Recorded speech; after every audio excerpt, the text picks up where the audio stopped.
The hangar smelled of JP-8 fuel and Atlantic salt. And underneath both of those, the specific cold of a building that had been used for serious things and knew it. 3 items sat on the folding table in the center of the space. A black government laptop, no markings, no manufacturer's logo. A styrofoam cup of coffee, untouched, long past any temperature worth drinking. And a manila folder with a red diagonal stripe across its face. The kind of stripe that means the file inside it has a shorter list of authorized readers than most countries have nuclear codes. Brian O'Connor had not touched the coffee, had not opened the folder.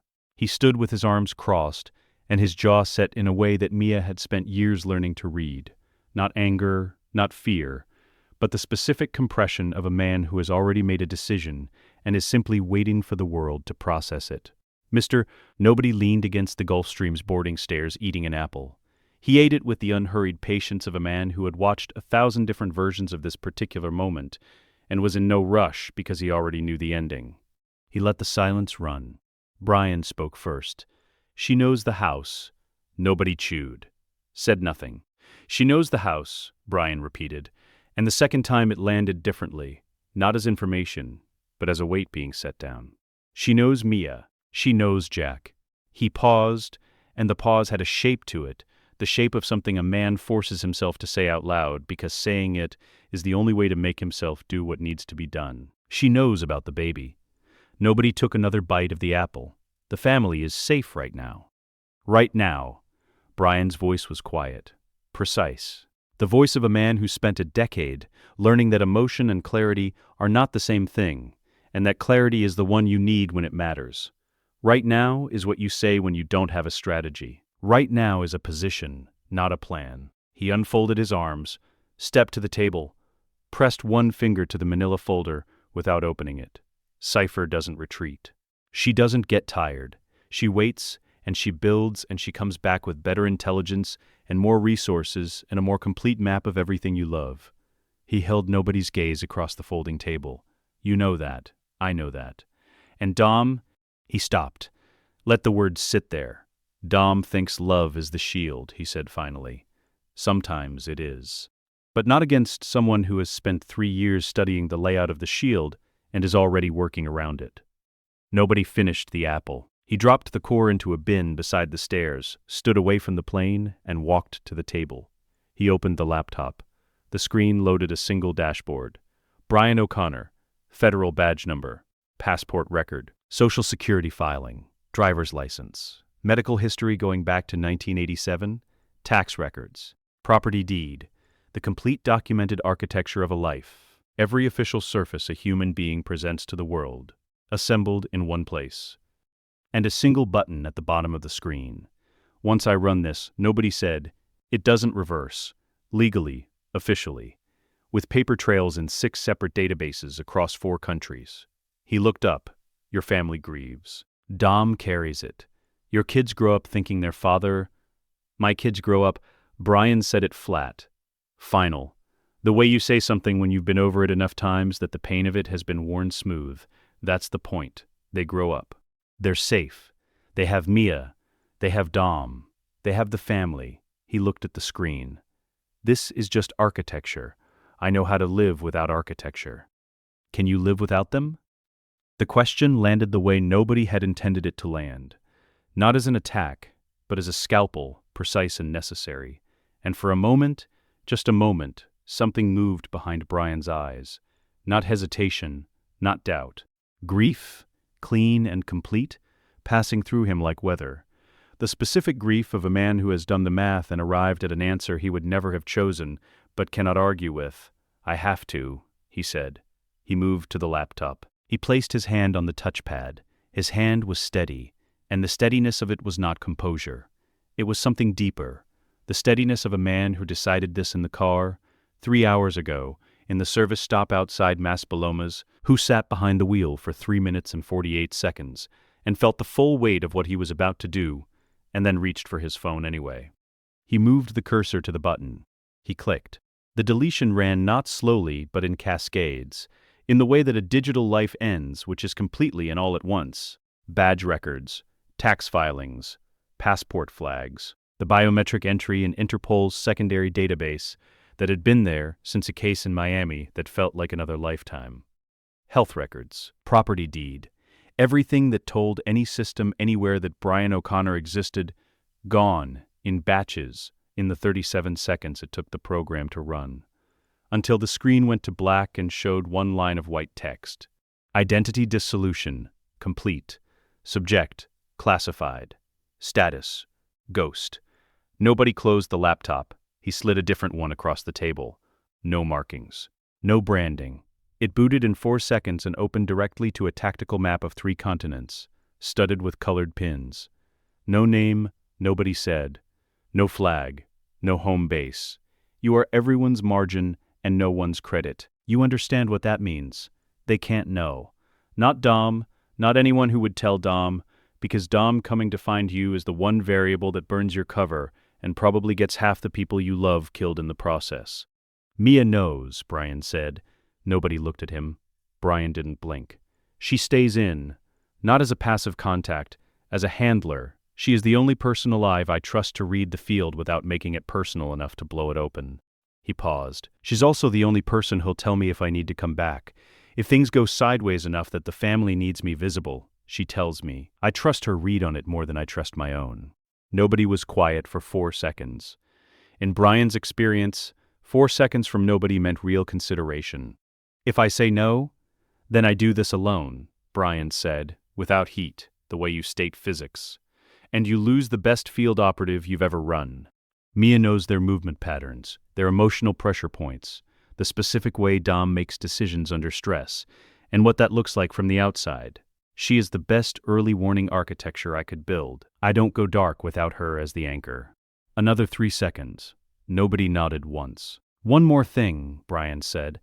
He reached into the duffel bag at his feet.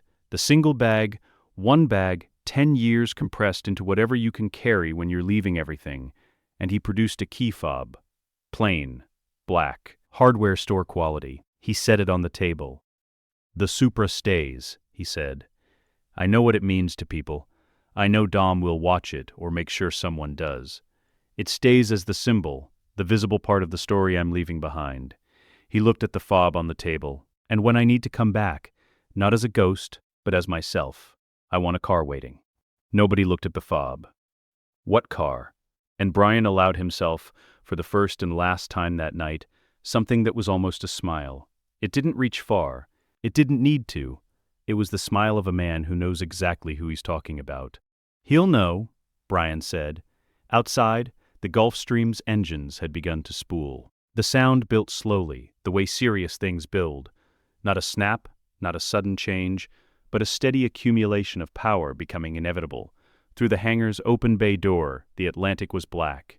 No moon, no horizon line, just darkness going all the way out. Brian picked up the cold coffee finally, drank it in 2 swallows without expression. Set the cup down, he picked up the new laptop. He picked up the bag. He walked toward the stairs. He did not look at the table, did not look at the folder with the red stripe, did not look at the dead cup, or the dead laptop, or the dead name that had just been erased from the world with 37 seconds and a cursor click. He did not look back. The engines reached full power. The pitch climbed and climbed until it was the only sound in the world. And then the plane was moving. And then it was lifting. And the Canary Islands fell away beneath the fuselage. The lights, the roads, the airfield, the hangar with its folding table and its 3 objects and its cup of cold coffee. The Atlantic swallowed the plane, and Brian O'Connor, who no longer existed, disappeared into the dark to protect the people who didn't know he was there. The Supra sat in the airfield lot. Keys in the ignition, no note. An airfield outside Albany, New York State. 4 days before the New York operation. Pre-dawn. He had known about Elena for 6 weeks. Not from intelligence traffic. The command aircraft's internal manifest was the most tightly held document in Cipher's operational architecture. He had started calling the aircraft the Raptor in his operational logs, a name with no official designation behind it, chosen because it fit the thing's function, patient, elevated, precise in its selection of targets. He'd found the information about Elena the way you find things when official channels are sealed, obliquely, through accumulation, through the kind of patient inference that requires sitting with incomplete data long enough for a shape to emerge. The thermal scan had shown it first. an orbital asset he'd borrowed access to through a legacy nobody authorization, the kind of authorization that technically expired 18 months ago, and that Brian had simply never stopped using. The scan showed the Raptor at a ground stop in Minsk, running at altitude temperature, because Cipher kept her operations center climate-controlled, regardless of external conditions. The portside lower deck modification had shown a secondary warm signature inside the controlled compartment. Small, distinct, new. He'd stared at that thermal reading for a long time in a safe house outside Warsaw. Then he'd cross-referenced it against everything he had on Cipher's leverage architecture, the methodology she used to control her key assets, the specific calculus she applied when a tool as unpredictable as Dominic Toretto needed to be pointed in a direction and held there. He'd run the logic forward and arrived at a conclusion that landed in him like something structural giving way. A baby. DOMS. He had sat with this knowledge for 6 weeks and had not transmitted it to Mia, because transmitting it to Mia meant Mia transmitting it to Dom, and Dom knowing meant Dom making a decision with his chest instead of his head. And a decision made with the chest in Cipher's operational environment was a decision Cipher had already planned for. So Brian had held it, had carried it the way he carried everything, compressed, categorized, set aside until it became useful. He had thought he would make it useful tonight. Unit 0 had been in position since 0300, parked inside a maintenance access lane at the airfield's southern perimeter. Engine cold, every electronic system on passive only. 450 meters to the Raptor's portside boarding stairs, close enough for the thermal scope to resolve individual heat signatures at the aircraft's exterior, far enough that Brian was outside the active sweep radius of Cipher's ground security detail, who ran a standard 2-man perimeter rotation with a pattern he'd mapped over 3 nights of observation. The Raptor sat with its stairs extended and its boarding light on, which meant a ground operation was active. It had been on the ground for 40 minutes. In Brian's experience, Cipher didn't stay on the ground longer than she had to. The aircraft was her operational environment, her controlled space, the one geography where all variables were hers. Ground time was exposure time. She would be wheels up inside 90 minutes, which meant whatever she needed to accomplish here would happen in the next 60. He had known what it would be. He had run the logic 6 weeks ago, and arrived at the answer, and had been carrying the answer, and now it was about to stop being a calculation and become a fact. And the specific quality of waiting for that transition was something he could not have named in words and did not try to. He watched the boarding stairs through the scope. Cipher's counter-surveillance equipment ran active RF emitters, calibrated to disrupt electronic targeting aids within a 600-meter radius whenever the aircraft was on the ground. Brian had mapped the emission profile over 3 operational deployments and knew its coverage radius to within 30 meters. He was at 450. The thermal scope was passive. No active emission, no laser range finding, nothing that the emitter sweep would register as a targeting signal. He could see. He could not be seen seeing. Elena appeared at the top of the boarding stairs at 0341. He had seen photographs. He recognized her. He recognized also, in the thermal image, the way she was holding herself, the posture of someone maintaining something internal, keeping a room locked inside herself that Cipher's people could not reach. She stood at the top of the stairs with her hands at her sides, in the specific stillness of a person who has been still for a long time and has understood that stillness is the only available choice. The operative behind her was medium height, left-handed from the way he held his position, gray tactical vest. Brian had the cell color coding from a server farm document extracted in Riga 14 months ago. Even at this range, the thermal scope's resolution was sufficient to distinguish the patch on the right shoulder. R7. Bratislava Logistics Hub, 90-day personnel rotation. He photographed the operative 3 times, logged the timestamp, registered the face, the shot. Brian ran it the way he ran everything, without emotion, which was not the same as without urgency. The geometry. 450 meters, boarding stairs, the operative positioned directly behind Elena, with the specific placement of a man who understood that adjacency was its own form of shield. The Raptor's active emitters did not affect passive optics, but his scope mount carried a mechanical range calibration system that the emitter's RF burst had twice affected during previous deployments at this range, introducing a 0.4-degree uncertainty into the elevation setting that translated at 450 meters to a margin of approximately 70 centimeters above or below the calculated point of impact. 70 centimeters. Elena was standing at the top of the stairs.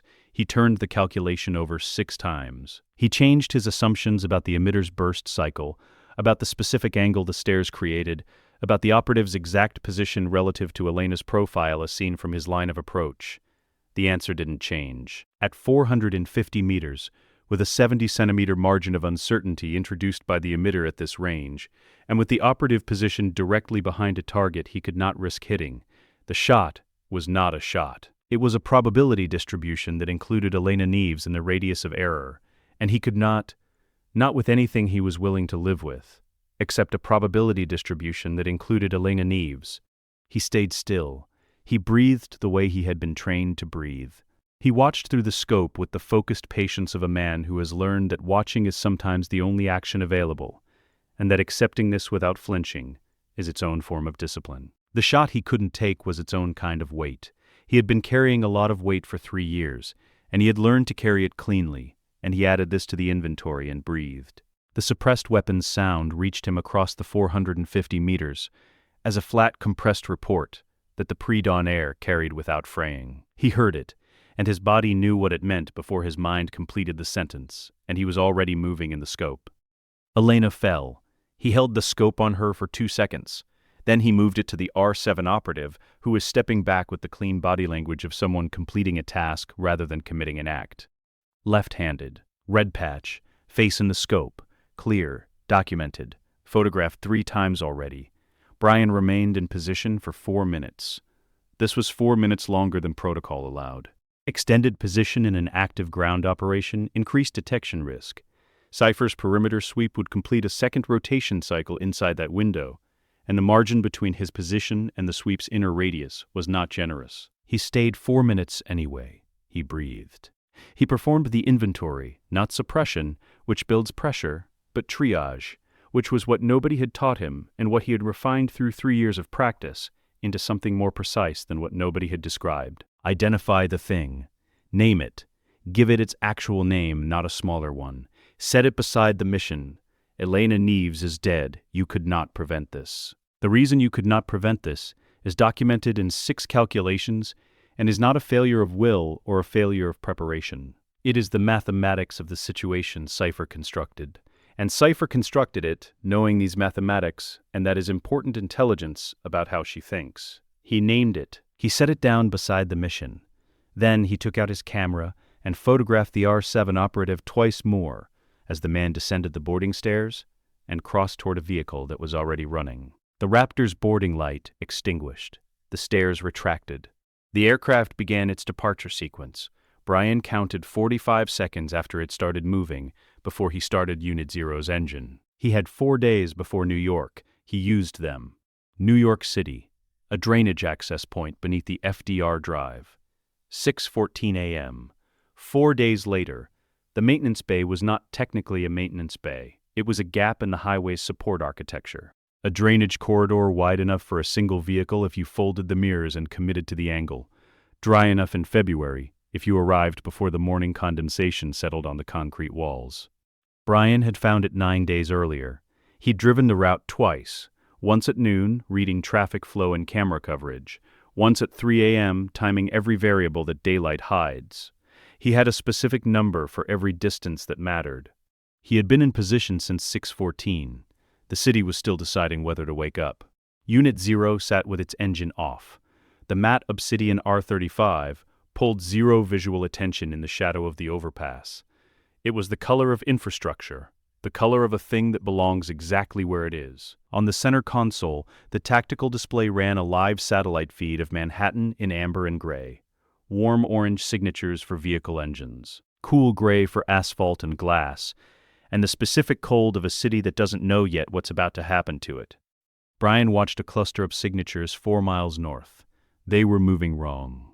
Not with traffic, against it, and not with the organic wrongness of an accident or a blocked intersection. With the specific wrongness of synchronized motion, vehicles adjusting to each other in real time, with a precision that no collection of human drivers produces. The way code moves when it has been told exactly where to go, and is simply going there. She put him on the leash. Brian thought. Right on schedule. He had known it was coming. 14 months inside Cipher's network. Not breaking it, which would have triggered her countermeasures and cost him the access he'd spent 8 months building, but mapping it. Learning its architecture the way a surgeon learns anatomy.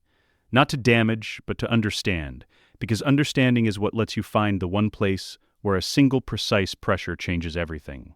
He couldn't stop New York. He had accepted this 3 weeks ago, sitting in a safe house in New Jersey, with the full network map spread across 2 monitors, running every scenario he could construct. Cipher's zombie protocol was too distributed, too redundant.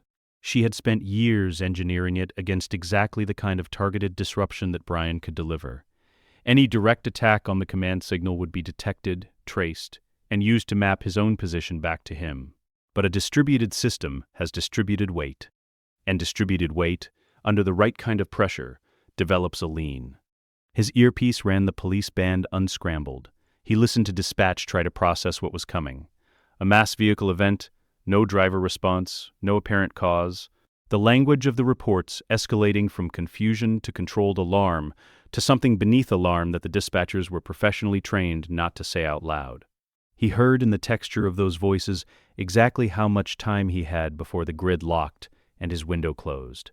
The Phantom array ran at partial power. Full power would create an RF signature that Cipher's intrusion detection would flag within 40 seconds. He needed her attention pointed north, at Dom, at the Russian minister's convoy, at the nuclear football, and the perfect elegant machinery of the operation she'd spent 2 years building. He needed to be the thing she wasn't looking at. He had been practicing being that for 3 years. His screen found Dom's charger in the satellite feed. Hot signature, moving with the kind of desperate controlled aggression that Brian recognized from a decade of watching the man. The specific way Dom drove when he was fighting his own vehicle, when the machine he trusted absolutely was working against him and he was managing that betrayal with everything he had. Brian's fingers moved to the relay console. The backdoor code was 847 kilobytes. In a network that was currently broadcasting command signals across tens of thousands of simultaneously active vehicles in 5 boroughs, 847 kilowatts was a whisper in a warehouse full of generators. He had built it over 6 weeks in a garage outside Newark, working from the vulnerability he'd identified in Cipher's secondary communications relay. A relay she used as a redundancy node, which meant she paid less attention to it, which meant she had patched it less aggressively than her primary systems. You only spend a backdoor once. He had known this when he found it. He had sat with the knowledge of it for 4 months, turning it over, waiting for the moment worth spending it on. He had spent those 4 months watching the family, not closely enough to make contact. Contact created signals, and signals created exposure, but enough to know the weight Dom was carrying. Enough to know that Cipher wasn't done, that whatever this operation was, it was the opening of something larger, and that the thing she was really after wasn't a Russian football. She wanted Dom. She wanted whatever leverage Dom represented. Brian had his own read on why. He kept it to himself. He initiated the packet at 7:31 a.m. It entered Cipher's zombie command system through the secondary relay and ran without announcement, which was the point. Not a takeover. He had never attempted a takeover, which would have required a level of system access he didn't have and would have lit up every security flag in Cipher's architecture simultaneously. What the packet did was subtler and, in its way, more permanent. It introduced a weight into the targeting algorithm, a bias, a preference, buried in the acquisition logic against a specific geographic zone centered on the last known coordinates of a black Dodge Charger pushing north through Manhattan traffic. The bias manifested as micro-delays, recalculation loops that added 0.4 seconds to targeting response times in that zone, vehicles that should have arrived in a position to complete their intercept, arriving instead 0.3 seconds late, always 0.3 seconds late. In the mathematics of a car collision at speed, 0.3 seconds is the difference between a direct impact and a near miss. In the mathematics of Dom Toretto's reflexes, 0.3 seconds is room enough to work with. On the satellite feed, Brian watched the swarm close. He watched cars arrive from 3 directions, watched the approach angles that should have been lethal, that had been calculated by a system that was very good at lethal, and watched each one arrive fractionally, invisibly, uselessly late. Not enough that Cipher's analysts would flag it as sabotage. Enough that Dom kept moving. Enough that the charger pushed through each gap by a margin so thin it looked like instinct. Dom's instinct, Brian's math. Neither one worked without the other. The charger pushed through the final intercept window and accelerated clear. Brian killed the packet. Running it longer risked detection. He had what he needed, which was also what Dom needed, which was the same thing they had always been. The same objective, different angles, different visibility. He sat in the drainage bay for a moment after. Just a moment. Then he began packing the console equipment with the methodical care of a man who has learned that the time after an operation is when mistakes happen, when the body wants to slow down and the protocol says not yet, not until you're clear. He pulled out of the drainage corridor at 7:42 a.m. Unit 0 merged into the FDR drive's northbound flow without friction. One more vehicle, matte and unremarkable, accelerating to the speed of surrounding traffic, taking the third exit north and disappearing in 4 blocks. 34,000 feet above the Atlantic. Cipher's command aircraft. The same morning, Cipher stood in the aircraft's operations center and watched her New York campaign close. The minister had the football. The field was clearing. Dom had survived, which she had anticipated. Dom surviving was part of the design. Dom surviving was how you tightened a leash. And she had the leash now, had the weight to put on it, had everything she needed from this operation. Everything had proceeded to plan. On a secondary monitor, one of her analysts flagged a report, a 0.3-second lag in swarm targeting response times across a localized zone in the East Side corridor. The report included the timestamp, the geographic coordinates, a chart showing the deviation from baseline performance. Cipher looked at it for 40 seconds. The deviation was small, geographically confined, consistent enough to be a system fault, inconsistent enough to be atmospheric 2.4 gigahertz interference from the density of electronics in that specific stretch of the highway. Manhattan's electromagnetic environment was notoriously noisy. Her engineers had flagged similar deviations during the system's early testing. She was not in the habit of chasing noise when the signal was delivering everything she'd asked for. She dismissed the report. She had bigger concerns, bigger pieces in motion. Dom was hers now, not the man, not his loyalty, but his compliance, which was the version of him she could use. She had what she'd come for. She turned to the next operation. She did not look at the FDR drive. She did not look at the maintenance access corridor 3 blocks south of the zone her analyst had flagged. She did not see the matte black R-35 that had not been there at 6 a.m. and was not there at 8 a.m., and therefore did not exist. Somewhere on the northbound approach to the George Washington Bridge, Brian put both hands on the wheel and drove at exactly the speed limit. The tactical display was dark. The phantom array was offline. Unit 0 was, to every sensor pointed at it, a car. He drove in the specific silence of a man who has just done the most important, invisible thing of his life, and will never be able to tell anyone about it. The silence of work that succeeds precisely because no one sees it. The silence of love that operates in the frequencies other people can't hear.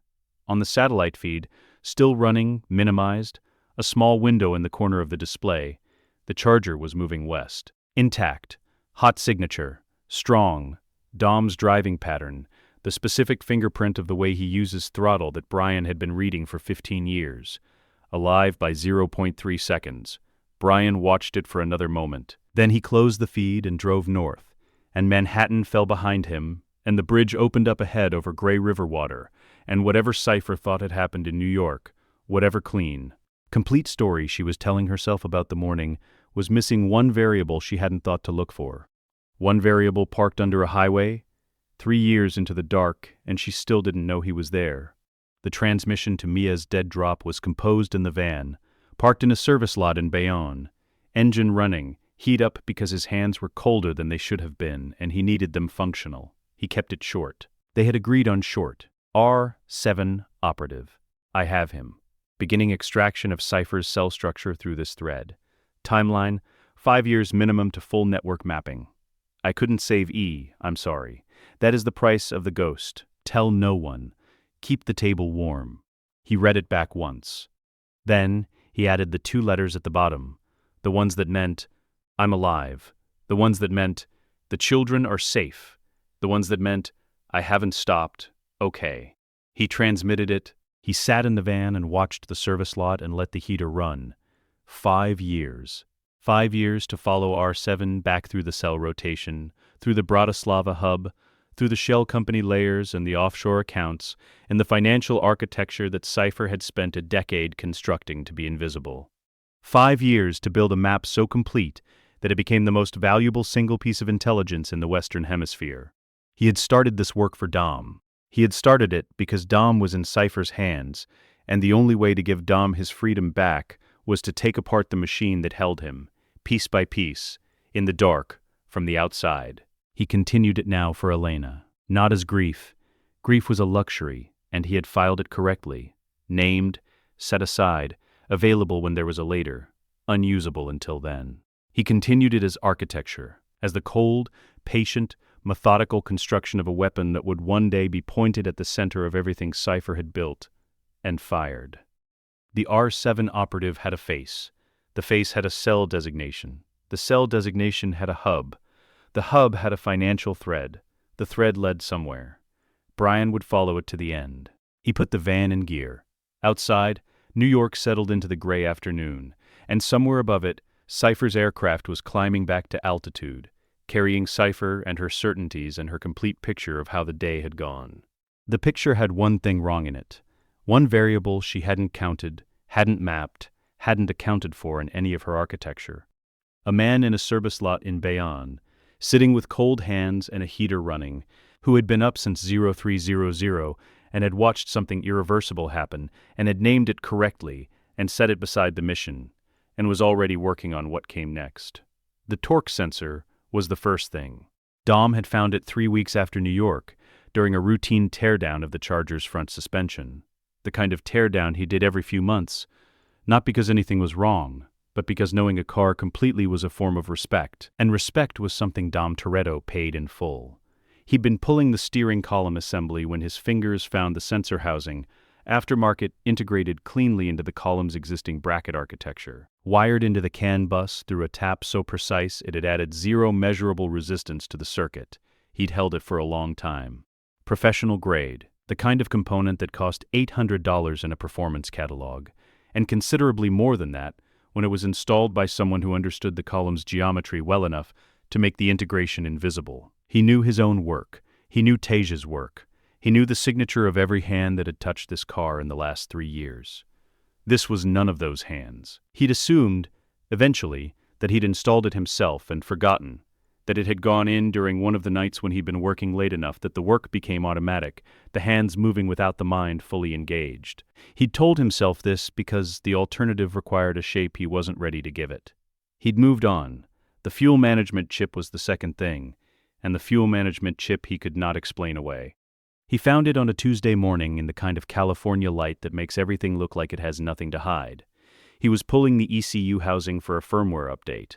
Tage had sent him a performance map that was supposed to tighten the Charger's throttle response at partial load, and the chip was there, tucked behind the housing in the gap between the ECU bracket and the firewall, held in place by a single strip of thermal tape applied with the precision of someone who knew exactly how hot that section of the engine bay ran under load.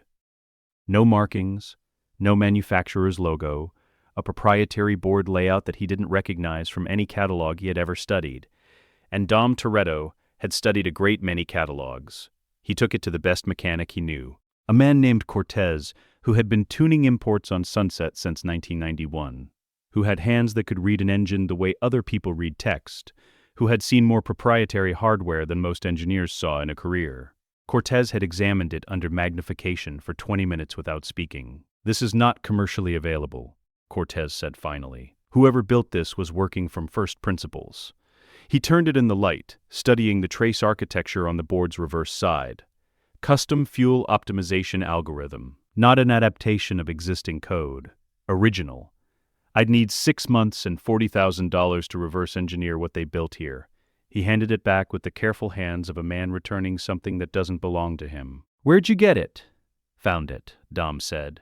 He drove home through Tuesday morning traffic holding the chip in his right hand and the wheel in his left, and he thought about New York. He thought about the zombie swarm and the 0.3-second margins that had kept him alive, the near misses that should have been direct impacts and somehow weren't. The specific texture of survival in that city that had felt different from other survival. less like fortune, and more like something had been adjusted on his behalf. He thought about Edinburgh, the 4 minutes of breathing room before the agency's units converged, the aircraft's hesitation at exactly the moment the tunnel mattered. He had filed these things as luck. He had filed them as luck because luck was available, and the alternative required a shape. He parked in the driveway and sat in the Charger and looked at the chip. Mia was in the kitchen, peeling oranges, the morning news running on the small television above the counter with the volume low. She had a specific quality of attention when she was watching television, present, engaged, processing. This was not that. This was the television as occupation, as a place to direct the eyes when the eyes needed somewhere to be. Dom had lived with Mia his entire life. He knew every version of her attention. He set the chip on the counter between them. Mia looked at it. She looked at it for exactly the wrong amount of time. A half-second longer than someone who didn't recognize it. A half-second shorter than someone who wanted to seem like they didn't. Her hands kept moving on the orange, which was the right instinct, and her hands were very good, and if he hadn't known her since before she could walk, he might have missed it entirely. Mia. She looked up. The armor was immaculate. Years of practice. Years of holding something this large in a house this small, with people this perceptive. Yeah, is Brian at the beach? The pause. It was not a long pause. It was the length of a breath drawn and released, the length of 2 people inside, one person reaching an agreement. The handler and the sister, the woman who had promised Brian, and the woman who had grown up in this house, and knew that some things could not be held indefinitely against people who loved you enough to look carefully. Yeah, she said, Brian's at the beach. Dom looked at her for a moment. He looked at the orange she was peeling, the way her hands had found a steadiness that was deliberate rather than natural. He looked at the small television and its low volume and its convenient occupation of her gaze. He nodded slowly. Okay, he said. He picked up the chip and walked back to the garage. He stood in front of the Charger for a long time. The garage was the place where Dom Toretto thought, not the house, not the yard, the garage with its smell of oil and its organized tools, and the specific quality of silence that existed underneath the sounds of a neighborhood going about its day. The garage was where things became clear, because in the garage there was only the work and the honesty that the work required. He turned the chip over in his hand.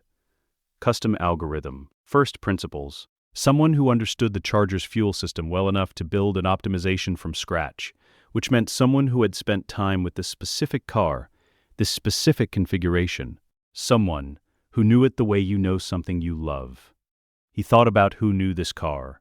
He thought about the torque sensor, and Edinburgh and New York, and the specific 0.3-second texture of surviving things that should not have been survived. He thought about the 11-second phone call that no telecommunications database had a record of. He thought about the Supra, left at an airfield with keys in the ignition, and no note. He thought about a man who built things from first principles because he understood the principles completely. He thought about what it would mean, the shape of it, the full architecture of it, if the alternative were true, if luck had a name, if the margins had an author, if somewhere out in the operational dark, something that had once been his brother was watching the family with the same total attention that it had always watched everything, and protecting it with the same total commitment that it had always protected everything, and doing it invisibly, because invisibility was the price of doing it safely. He stood in the garage and let the shape assemble itself completely. It took 4 minutes. When it was assembled, he looked at it straight, the way Dom Toretto looked at difficult things, which was directly and without negotiation. He did not flinch from it. He did not reach for a version of it that was easier to hold. Brian was alive. Brian had been alive, and watching, and working, and the chip in Dom's hand was a love letter written in proprietary code by a man who could not be present and had found the closest available approximation. Dom stood in the garage and breathed. He felt, in sequence, relief so total it had a physical weight, like something structural releasing throughout his body. Then grief for the 10 months he'd carried the wrong version. Then something that was not quite anger, not directed at Brian, not directed at Mia, directed at the situation, at Cipher, at the world that had made this the available option. Then the anger passed, because Dom Toretto was not a man who held anger toward people who made impossible choices for the right reasons. Then, last and quietest and most durable, gratitude for the margins, for the chip, for the torque sensor installed with invisible hands, for every 0.3 seconds that added up over months and years into a family that was still intact. He walked back to the ECU housing. He set the chip back in the gap behind the bracket, exactly where he'd found it, oriented the same way. He applied the thermal tape. He had a roll in the third drawer. Same specification. Mia had always kept the garage stocked with things he didn't remember asking for. He torqued the bracket to spec. He connected the housing and pressed the connector until it clicked with the specific sound of a proper seal. He did not remove the chip. He did not raise it with Mia again. Not that day, not the following week. He did not ask nobody's people to trace the installation or identify the board's architecture, or find the facility where someone had built a custom fuel optimization algorithm for a car they hadn't touched in 3 years. He did exactly what the chip had asked him to do, in the only language available to it. He drove the Charger through Los Angeles and felt the throttle response that someone had tuned for him in the dark. The optimization built into the system by hands he knew, calibrated for an engine that those hands understood completely. He drove it the way you drive something that has been cared for, with attention, with respect, with the specific quality of trust that exists between a man and a machine that has never let him down. And in the knowledge, the quiet, unspoken, never-to-be-acknowledged knowledge that somewhere out in the dark something was watching, Dom Toretto drove a little faster and a little cleaner and with a little more certainty than he had the day before. The table had an empty chair, but the chair had someone in it. He just couldn't see him yet. The city smelled of rain and stone and 300 years of accumulated stubbornness, and Brian had learned to read it the way he learned every operational environment, not as a tourist, not as an analyst, but as a thing that was going to try to kill him if he misunderstood it. 16 days was the right amount of time to learn a city's bones. He had mapped 4 surveillance nets in that time. The agency's primary grid, comprehensive, professional, the kind of coverage that assumed its targets didn't know it was there. Edinburgh Police's CCTV backbone, older infrastructure, better coverage density than most comparable cities, with a 12-second lag in the central monitoring relay that nobody had ever bothered to fix. A private corporate security network covering the financial district that was technically independent and practically useless because it shared 3 relay towers with the agency grid, and therefore shared its blind spots. And Cipher's eyes, which were subtler than any of the others. Cipher's surveillance was the one that required the most study. She didn't use fixed cameras.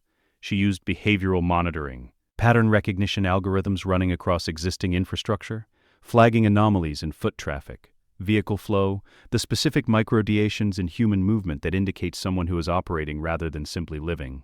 Her Edinburgh coverage was lighter than her New York deployment had been, which meant she was confident.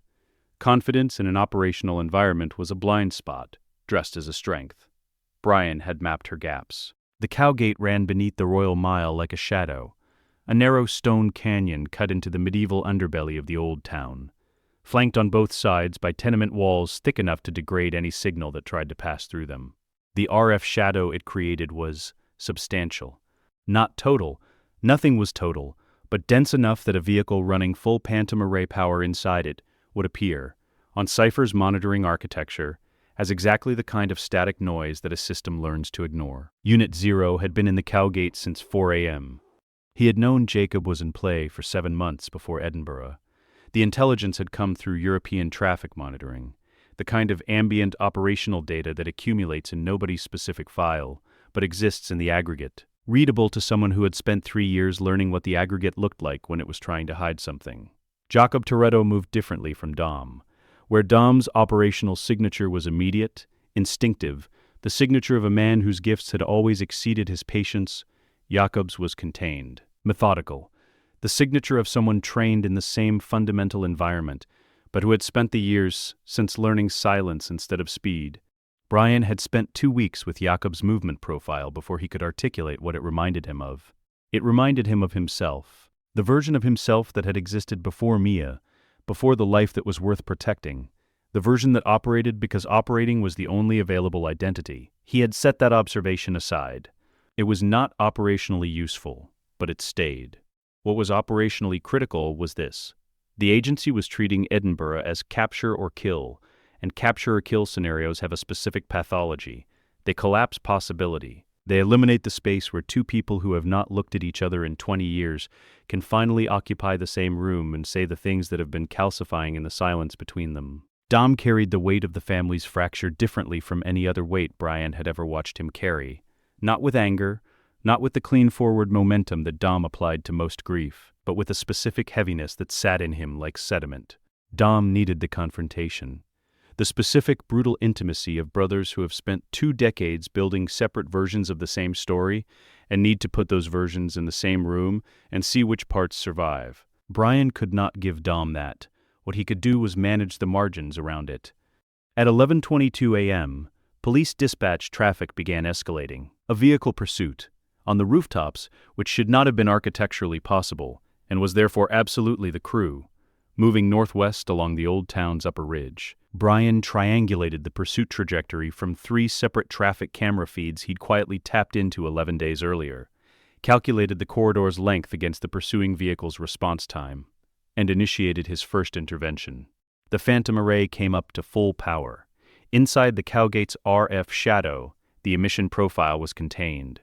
Outside, on Cipher's monitoring grid, the disruption appeared as localized interference consistent with the old town's notoriously complicated electromagnetic environment. Too many medieval stone buildings, too many competing frequencies, too many years of infrastructure layered over older infrastructure. Edinburgh's signal noise was a feature Brian had noted in his first site assessment, and had been grateful for since. Police dispatch across a 4-block radius centered on the Chase corridor dropped to static. The coordination that would have brought 4 response units converging on the crew's position in 60 seconds fractured, units unable to receive updated positioning, unable to confirm each other's approach vectors, defaulting to last known information that was already 40 seconds out of date. 4 minutes. He had bought Dom. 4 minutes. He monitored the tactical display and waited and listened to the static where police communication had been. The second problem emerged at 11:31 a.m., and it was considerably more serious. The cargo aircraft appeared on the satellite feed at the edge of his coverage radius, a large transport, altitude too low for standard airspace, flight path adjusted in a way that had nothing to do with navigation, and everything to do with acquisition. Brian had known about the magnetic platform in theory. He had read the technical fragments and intercepted communications, had assembled a partial picture of its capability from 3 separate intelligence sources over 14 months. He had given it his own field designation, the Anchor, in his operational logs, because that was what it functionally was, an airborne anchor that reached down into the metal of the city and pulled. He had arrived at a working model of its capability that he'd hoped was wrong. The model was not wrong. The aircraft was adjusting its flight path over the city with the specific microcorrections of a platform running an active acquisition cycle. On the satellite feed, the ground signatures of vehicles in the pursuit corridor were beginning to show the thermal and positional distortion that indicated a powerful magnetic field building between the aircraft and the street below. The same principle as any large electromagnet, scaled to an airborne platform, capable of seizing metal vehicles and dragging them laterally or lifting them clear of the road surface entirely. Brian had watched the test footage in a fragment of intercepted agency intelligence 8 months ago. He had not forgotten what it looked like when the field achieved full strength. He ran the numbers immediately. Unit Zero's directed EMP burst capability had been built for drone acquisition systems, designed to interrupt the electronic control architecture of unmanned aerial platforms at a range of approximately 800 meters. The aircraft was at 1,200 meters and climbing into its acquisition altitude. The burst wouldn't shut the platform down. Its core magnetic systems were mechanically robust enough to survive a directed EMP at this range. What the burst would do was interrupt the aircraft's electronic targeting and positioning suite, the sensor array that allowed the platform to maintain precise acquisition lock on specific vehicles below, to distinguish between the crew's cars and the surrounding traffic, to hold the field at the exact intensity and geometry required for controlled extraction rather than indiscriminate magnetic disruption. Without the positioning suite, the platform was a powerful magnet with no aim. It would take 30 to 40 seconds to reinitialize. The suite would run its startup sequence, recalibrate its sensor array, reacquire its targeting lock from baseline. The aircraft was at 1,200 meters. The burst was rated for 800. He had one option, and it required surface exposure. And surface exposure in Edinburgh, in the middle of an active agency surveillance operation, was the single thing the entire 16-day preparation had been structured to avoid. He sat with this for approximately 4 seconds. Then he drove. The Cowgate's north exit brought Unit 0 to the surface on the Royal Mile's lower plaza at 11:33 a.m. And the transition from shadow to exposure had a physical quality, the sensation of a man who has been invisible for 3 years, stepping briefly, deliberately into the light. The plaza was populated, morning tourists, a school group moving toward the castle, a fruit seller whose cart had been in the same position every morning for 11 days, and whose face Brian had learned well enough to read from a distance. Unit 0 moved through 2 red lights and up a service road that technically serviced a parking structure, and provided at its upper end a clear angular approach to the aircraft's portside sensor array.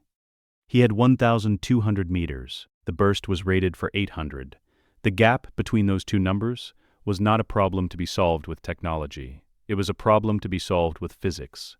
Specifically, with the physics of a directed EMP burst fired from a moving vehicle on an upward trajectory, where the effective range extended along the angle of projection rather than the horizontal ground plane. Brian calculated the angle. He held the service road's upper curve for exactly the window required. He triggered the burst at 11:34 a.m. The result was not a shutdown. The aircraft's magnetic systems continued operating.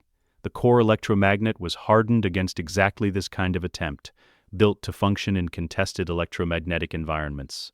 What the burst created was a sensor blackout. The positioning suite's electronics seized, and the aircraft's acquisition lock dissolved, the platform suddenly blind to the specific vehicles it had been tracking below. The precise field geometry it had been maintaining collapsing into unfocused, uncontrolled output that the cruise cars were no longer directly beneath. The suite's reinitialization sequence ran for 38 seconds. Brian was back in the Cowgate shadow before it completed. Unit 0's electromagnetic shielding held against the platform's residual field and Cipher's reacquisition sweep.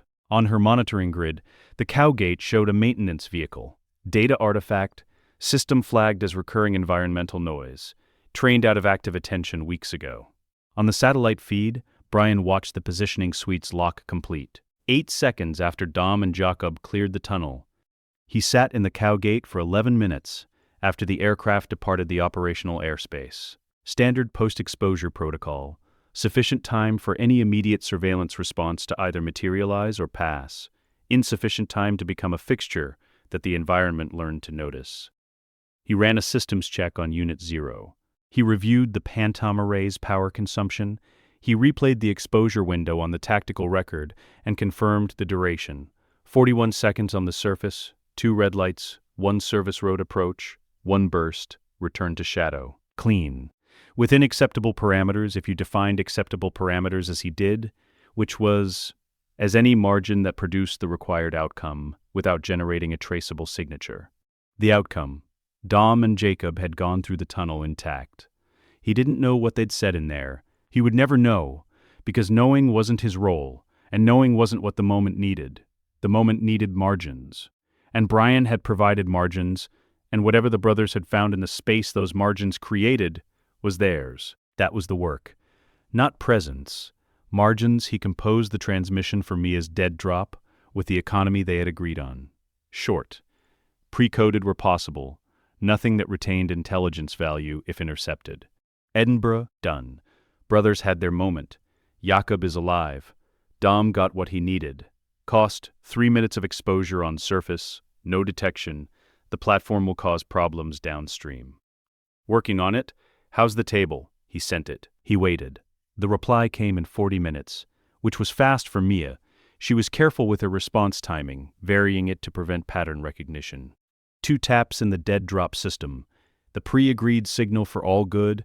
Everyone's fine. The table is exactly where you left it. He sat in the Cowgate and read 2 taps and let them mean what they meant. Above him, the Royal Mile carried its tourists and its stone and its 300 years of stubbornness through an afternoon that had no idea what had just happened beneath it. The brothers were somewhere in this city, separated now, processing whatever the tunnel had given them, carrying the weight of it differently than they had an hour ago. The aircraft was gone. The agency's response units were still untangling their communications. Cipher's surveillance grid had logged nothing of interest in the Cowgate. Edinburgh had happened. Brian put Unit 0 in gear and drove south through the Stone Canyon, and the city closed over him, and he was gone before the afternoon light changed. The city smelled of rain and stone, and 300 years of accumulated stubbornness. And Brian had learned to read it the way he learned every operational environment. Not as a tourist, not as an analyst, but as a thing that was going to try to kill him if he misunderstood it. 16 days was the right amount of time to learn a city's bones. He had mapped 4 surveillance nets in that time. The agency's primary grid, comprehensive, professional, the kind of coverage that assumed its targets didn't know it was there.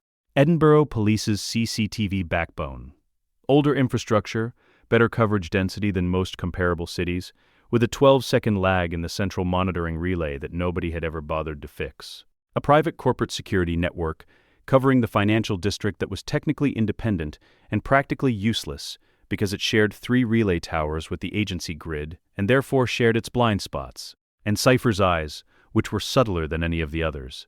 Cipher's surveillance was the one that required the most study. She didn't use fixed cameras. She used behavioral monitoring. Pattern recognition algorithms running across existing infrastructure, flagging anomalies in foot traffic, vehicle flow, the specific micro-deviations in human movement that indicate someone who is operating rather than simply living. Her Edinburgh coverage was lighter than her New York deployment had been, which meant she was confident.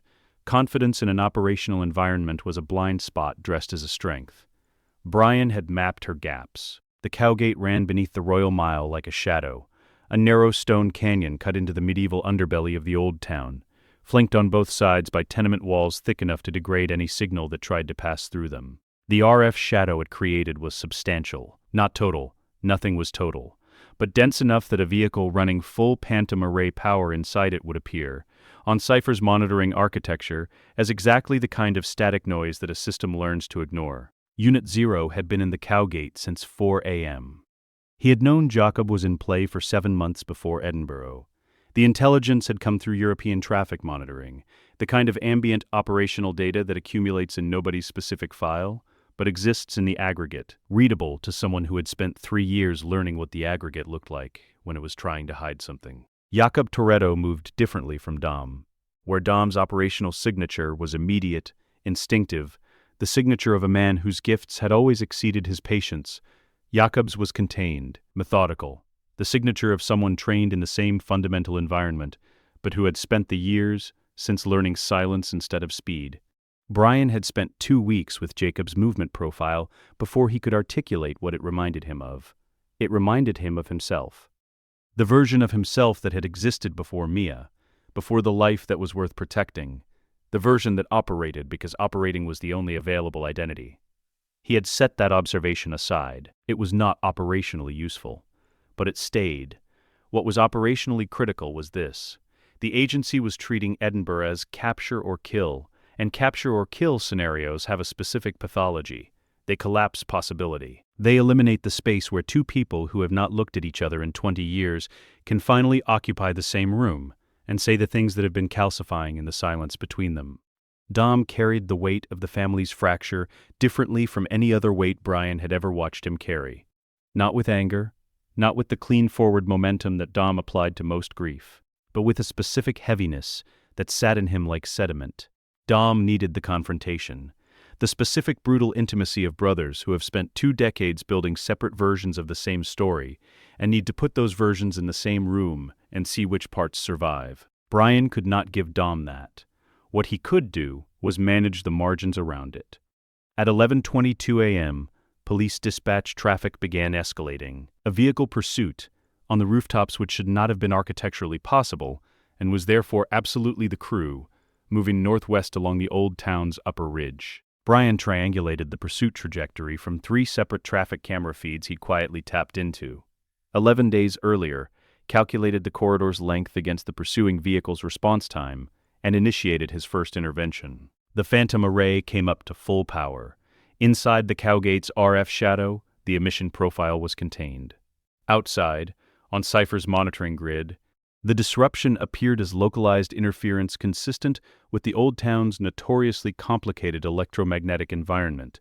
Too many medieval stone buildings, too many competing frequencies, too many years of infrastructure layered over older infrastructure. Edinburgh's signal noise was a feature Brian had noted in his first site assessment and had been grateful for since. Police dispatch across a 4-block radius centered on the Chase corridor dropped to static. The coordination that would have brought 4 response units converging on the crew's position in 60 seconds fractured, units unable to receive updated positioning, unable to confirm each other's approach vectors, defaulting to last known information that was already 40 seconds out of date. 4 minutes. He had bought Dom 4 minutes. He monitored the tactical display and waited and listened to the static where police communication had been. The second problem emerged at 11:31 a.m., and it was considerably more serious.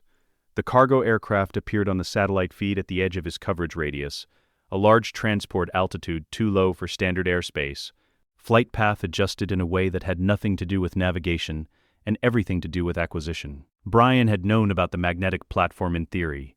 He had read the technical fragments and intercepted communications, had assembled a partial picture of its capability from 3 separate intelligence sources over 14 months. He had given it his own field designation, the Anchor, in his operational logs, because that was what it functionally was. An airborne anchor that reached down into the metal of the city and pulled. He had arrived at a working model of its capability that he'd hoped was wrong. The model was not wrong. The aircraft was adjusting its flight path over the city with the specific micro-corrections of a platform running an active acquisition cycle. On the satellite feed, the ground signatures of vehicles in the pursuit corridor were beginning to show the thermal and positional distortion that indicated a powerful magnetic field building between the aircraft and the street below.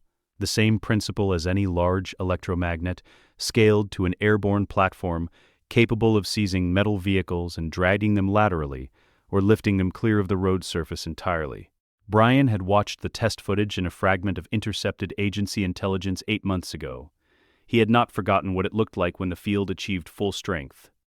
He ran the numbers immediately. Unit 0's directed EMP burst capability had been built for drone acquisition systems, designed to interrupt the electronic control architecture of unmanned aerial platforms, at a range of approximately 800 meters. The aircraft was at 1,200 meters and climbing into its acquisition altitude. The burst wouldn't shut the platform down. Its core magnetic systems were mechanically robust enough to survive a directed EMP at this range. What the burst would do was interrupt the aircraft's electronic targeting and positioning suite, the sensor array that allowed the platform to maintain precise acquisition lock on specific vehicles below, to distinguish between the cruise cars and the surrounding traffic, to hold the field at the exact intensity and geometry required for controlled extraction rather than indiscriminate magnetic disruption. Without the positioning suite, the platform was a powerful magnet with no aim. It would take 30 to 40 seconds to reinitialize. The suite would run its startup sequence, recalibrate its sensor array, reacquire its targeting lock from baseline. The aircraft was at 1,200 meters. The burst was rated for 800. He had one option, and it required surface exposure. And surface exposure in Edinburgh, in the middle of an active agency surveillance operation, was the single thing the entire 16-day preparation had been structured to avoid. He sat with this for approximately 4 seconds. Then he drove. The Cowgate's north exit brought Unit 0 to the surface on the Royal Mile's lower plaza at 11:33 a.m. And the transition from shadow to exposure had a physical quality, the sensation of a man who has been invisible for 3 years, stepping briefly, deliberately into the light. The plaza was populated. Morning tourists, a school group moving toward the castle, a fruit seller whose cart had been in the same position every morning for 11 days, and whose face Brian had learned well enough to read from a distance. Unit 0 moved through 2 red lights and up a service road that technically serviced a parking structure and provided, at its upper end, a clear angular approach to the aircraft's portside sensor array. He had 1,200 meters. The burst was rated for 800. The gap between those two numbers was not a problem to be solved with technology. It was a problem to be solved with physics. Specifically, with the physics of a directed EMP burst fired from a moving vehicle on an upward trajectory, where the effective range extended along the angle of projection rather than the horizontal ground plane. Brian calculated the angle. He held the service road's upper curve for exactly the window required. He triggered the burst at 11:34 a.m. The result was not a shutdown. The aircraft's magnetic systems continued operating. The core electromagnet was hardened against exactly this kind of attempt, built to function in contested electromagnetic environments. What the burst created was a sensor blackout. The positioning suite's electronics seized, and the aircraft's acquisition lock dissolved. The platform suddenly blind to the specific vehicles it had been tracking below. The precise field geometry it had been maintaining collapsing into unfocused, uncontrolled output that the cruise cars were no longer directly beneath. The suite's reinitialization sequence ran for 38 seconds. Brian was back in the Cowgate shadow before it completed. Unit Zero's electromagnetic shielding held against the platform's residual field, and Cipher's reacquisition sweep. On her monitoring grid, the Cowgate showed a maintenance vehicle. Data artifact, system flagged as recurring environmental noise, trained out of active attention weeks ago. On the satellite feed, Brian watched the positioning suite's lock complete, 8 seconds after Dom and Jakob cleared the tunnel. He sat in the Cowgate for 11 minutes after the aircraft departed the operational airspace. Standard post-exposure protocol, sufficient time for any immediate surveillance response to either materialize or pass, insufficient time to become a fixture that the environment learned to notice. He ran a systems check on Unit Zero. He reviewed the Phantom Array's power consumption. He replayed the exposure window on the tactical record and confirmed the duration. 41 seconds on the surface, 2 red lights, 1 service road approach, 1 burst, return to shadow. Clean. Within acceptable parameters if you defined acceptable parameters as he did, which was as any margin that produced the required outcome, without generating a traceable signature. The outcome, Dom and Jakob had gone through the tunnel intact. He didn't know what they'd said in there. He would never know, because knowing wasn't his role, and knowing wasn't what the moment needed. The moment needed margins, and Brian had provided margins, and whatever the brothers had found in the space those margins created was theirs. That was the work, not presence. Margins. He composed the transmission for Mia's dead drop with the economy they had agreed on. Short, pre-coded where possible, nothing that retained intelligence value if intercepted. Edinburgh done. Brothers had their moment. Jakob is alive. Dom got what he needed. Cost, 3 minutes of exposure on surface, no detection. The platform will cause problems downstream. Working on it. How's the table? He sent it. He waited. The reply came in 40 minutes, which was fast for Mia. She was careful with her response timing, varying it to prevent pattern recognition. 2 taps in the dead drop system. The pre-agreed signal for all good, everyone's fine, the table is exactly where you left it. He sat in the Cowgate and read 2 taps and let them mean what they meant. Above him, the Royal Mile carried its tourists and its stone and its 300 years of stubbornness through an afternoon that had no idea what had just happened beneath it. The brothers were somewhere in this city, separated now, processing whatever the tunnel had given them, carrying the weight of it differently than they had an hour ago. The aircraft was gone. The agency's response units were still untangling their communications. Cipher's surveillance grid had logged nothing of interest in the Cowgate. Edinburgh had happened. Brian put Unit Zero in gear and drove south through the Stone Canyon, and the city closed over him, and he was gone before the afternoon light changed. Part 4 of 11 complete. Issue number 4, fully resolved. The magnetic platform now operates canonically, magnetic attraction and field control of metal vehicles.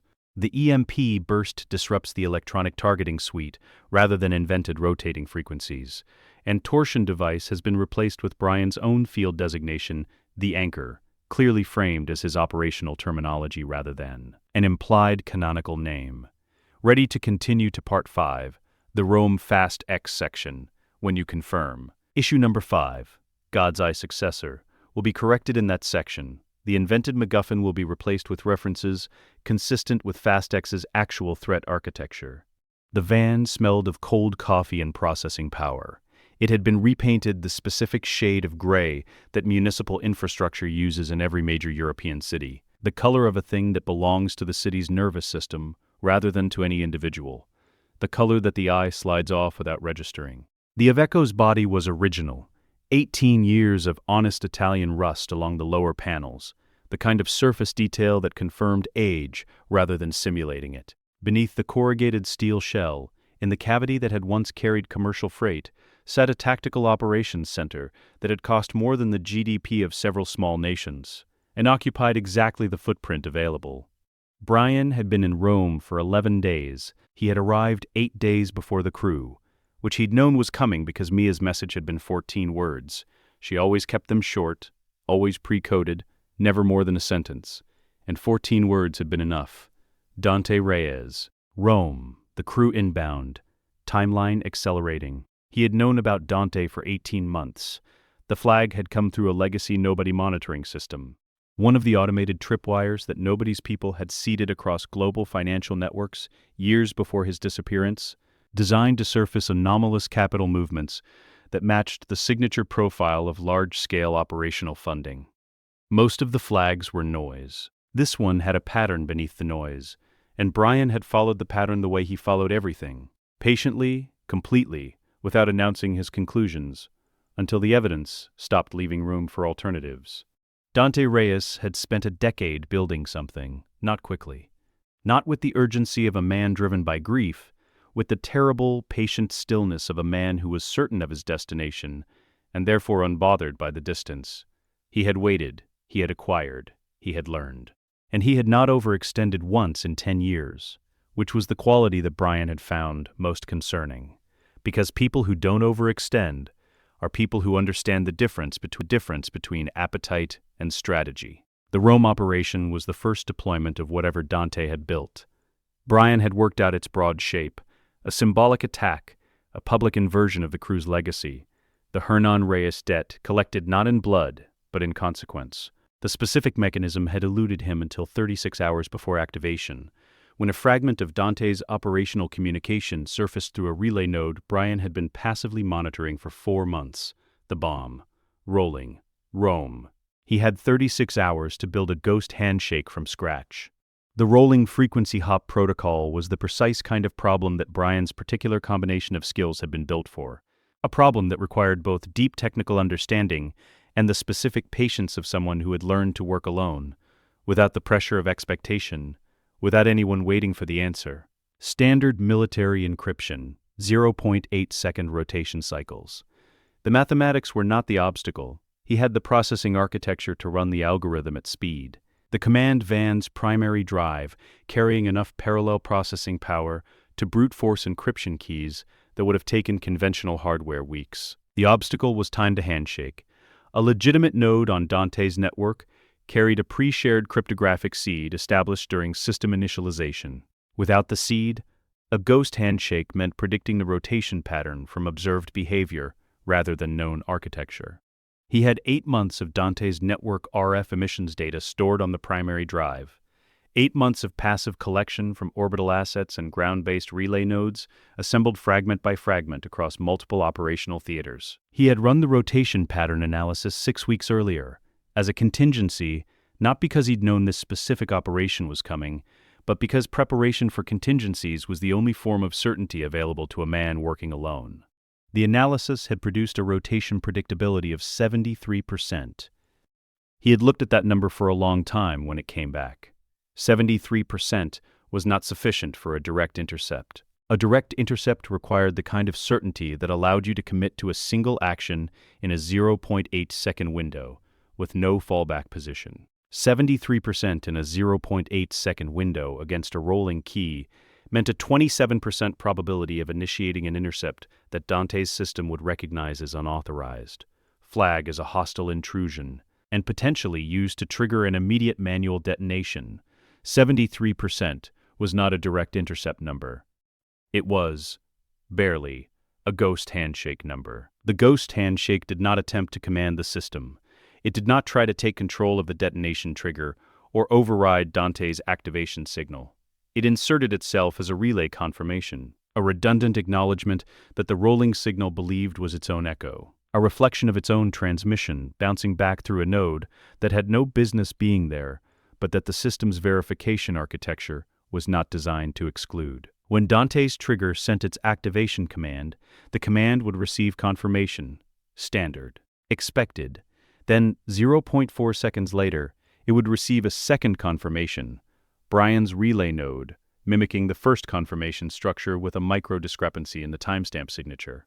Not a different command, the same command, arriving twice, 0.4 seconds apart, with a timestamp that didn't match the network's internal clock by exactly the margin that the failsafe architecture was designed to treat as a transmission error. The failsafe would default to the safest available behavior. The secondary signal source would redirect activation. The secondary signal source was Brian's relay node pointed at the Tiber. He built the handshake over 31 consecutive hours. He slept 4 hours in the van, on a folded jacket, with the tactical display running and an alert threshold set for any change in Dante's network state. He ate half a protein bar at some point on the second morning, and drank the last of the thermos coffee, and did not particularly register either. The work had a quality of total absorption that he had learned to recognize and use. The state where the problem and the mind processing it became the same thing, where time moved differently, where the hands kept working past the point where the body would otherwise stop. On the morning of the operation, the crew's arrival in Rome registered on his satellite feed as a cluster of familiar signatures, moving through the city with the controlled urgency of people who had been handed a mission and a timeline, and were managing both. He watched them execute the vault heist with the specific quality of controlled chaos that the family had always weaponized better than any trained unit he'd observed. Not clean, not textbook, but effective in the way that organisms are effective, through adaptation and the absolute refusal to accept failure as a final state. They were extraordinary. They had always been extraordinary. He watched the spear begin to roll, and felt the specific cold clarity of a man who has been working toward a single moment for 31 hours and has arrived.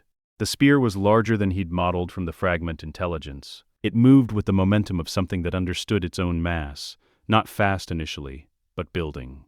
The cobblestones of Rome providing exactly the gradient that Dante had calculated when he chose this city and this street, and this particular theater for what he intended to be the final act of a decade's patience. Brian watched it on the satellite feed, and on the direct camera mounted to the van's roof, and on the tactical display showing Dante's network traffic, 3 simultaneous views of the same terrible thing gathering speed through ancient streets, and his hands were already moving. The ghost handshake engaged at 11 hours 47 minutes and 22 seconds a.m. The rolling key rotated at 11:47:22.8. The packet entered the network through the relay node and began its search for the rotation seam. The specific 0.4-second window between key rotations, where the handshake protocol's timestamp verification ran a fraction slower than the encryption itself.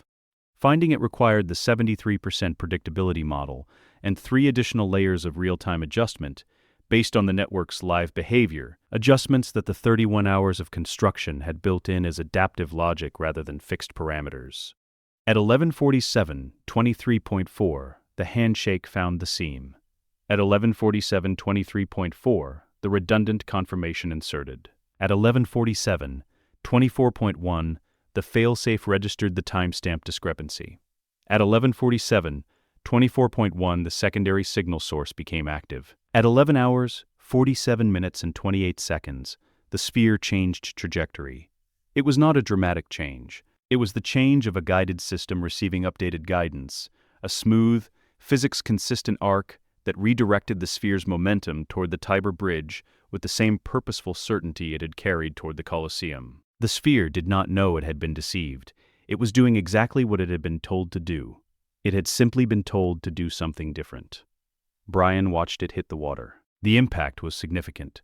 The Tiber absorbed it the way the Tiber absorbed everything, with the indifferent permanence of a river that has been receiving the consequences of human decisions for 2,000 years. He closed his eyes for exactly 3 seconds. 3 seconds was the duration he allowed for relief. It was not an arbitrary number. It was the duration he had identified, through practice, as sufficient to acknowledge an outcome without allowing acknowledgement to become a state. 3 seconds of eyes closed in a command van on the Via del Corso, and then eyes open, and then the work of leaving without being seen. On the satellite feed, the crew was alive, scattered, shaken in the specific way of people who have survived something that should have killed them, and are still processing the gap between what happened and what they expected to happen. Dom was moving through the smoke and debris with the searching intensity of a man accounting for every member of his family. The head count, the confirmation, the thing he did at the end of every operation that was less tactical than biological, the need to see each face. They would think it was fortune. The sphere had changed course, had found the river, had done the one thing that Dante's architecture had not accounted for. They would think it was the specific luck that the family had always seemed to generate through some combination of skill and brotherhood and refusal to accept the inevitable. Brian watched Dom find Letty through the smoke, watched the contact, hand on face, confirmation, present. Watched Dom move to the next face, accounting. He began packing the command equipment. The Iveco needed to be off the Via del Corso grid within 10 minutes. Post-incident, Roman police would seal the area and run a vehicle sweep that would flag anything without a verifiable reason to be within 3 blocks of the event zone. A produce market's delivery van had a verifiable reason. A produce market's delivery van that was still present 40 minutes after the incident did not. He packed with the economy of someone who had done this many times. The economy of a man who knew that the work after the work was where exposure happened, where the discipline that held for 31 hours of construction, sometimes released at exactly the wrong moment, it held. He merged into Rome's traffic flow heading north, maintaining speed with the vehicles around him. The Iveco's municipal gray, unremarkable in a city that was full of municipal gray. Through the rear camera, the dome of St. Peter's was visible for 3 minutes before the road curved and the city closed over it. He drove north through the afternoon. He thought about Dante, about the decade of patience, about the specific quality of grief that had been transmuted through 10 years of waiting into something architectural, something that had known how to be invisible long enough to become dangerous. He thought about what that kind of patience implied about what came next, about Rome being the opening rather than the conclusion. He thought about Dom, on the satellite feed, completing his head count in the smoke. Everyone there. He sent the transmission from a highway north of the city, one hand on the wheel, the other on the secured device, the specific shorthand of 2 people who had reduced everything that mattered to the minimum possible signal. Okay. He put both hands back on the wheel. Rome fell away in the mirror, ancient and continuing, indifferent to the thing that had nearly happened in its streets, and to the gray van carrying north the man who had prevented it. The Tiber held the spear in its brown water. The crew held each other in the clearing smoke. And somewhere above it all, Dante Reyes was discovering that his decade of patience had produced a morning that had not gone the way the morning was supposed to go. Brian drove north and thought about what a man like Dante did when something he had built for 10 years failed on its first deployment. He didn't think it was nothing. He began preparing for what came after nothing. The message arrived in 2 fragments. The first fragment came through at 3:47 a.m. on a Tuesday, routed through nobody's legacy monitoring system via a relay chain that Brian had been maintaining manually for 14 months, patching it, rerouting it around degraded nodes, keeping it functional the way you keep an old engine running when the manufacturer no longer supports it. The first fragment said 4 words. Dark sites compromised. Stand. The second fragment never came, not because the message wasn't sent, because the system that would have sent it had been shut down between the first fragment and the second. Not crashed, not failed, but closed. Deliberately, from the inside, with the kind of administrative authority that only existed at the very top of nobody's organizational architecture. Brian sat in Unit 0 on the 3rd level of a parking structure in Zurich's financial district and read the first fragment 11 times.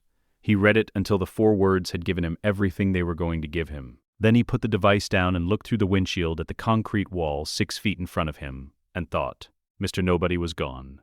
He had anticipated this possibility in the abstract, had built contingencies around it the way you build contingencies around a structural failure that the engineering says is unlikely but not impossible, the kind of failure you hope never to use. He had not wanted to believe it would happen this quickly, because quickly implied a level of organizational penetration that changed the shape of everything he thought he understood about the environment he was operating in. He sat in the parking structure and let the shape change.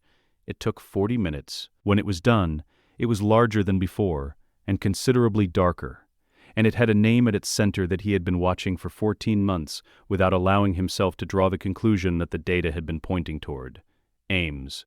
He had started building the file on Ames 11 months after New York, when a pattern in the agency's resource allocation had surfaced in the ambient intelligence traffic he monitored as a matter of operational hygiene. The pattern was subtle, the kind of thing that only became visible when you were looking at a long enough timeline and had enough context to recognize what normal looked like, and therefore what not normal looked like. Nobody's network had been built on a specific philosophy. Distributed, compartmentalized, redundant, designed to survive the loss of any single node, including its architect.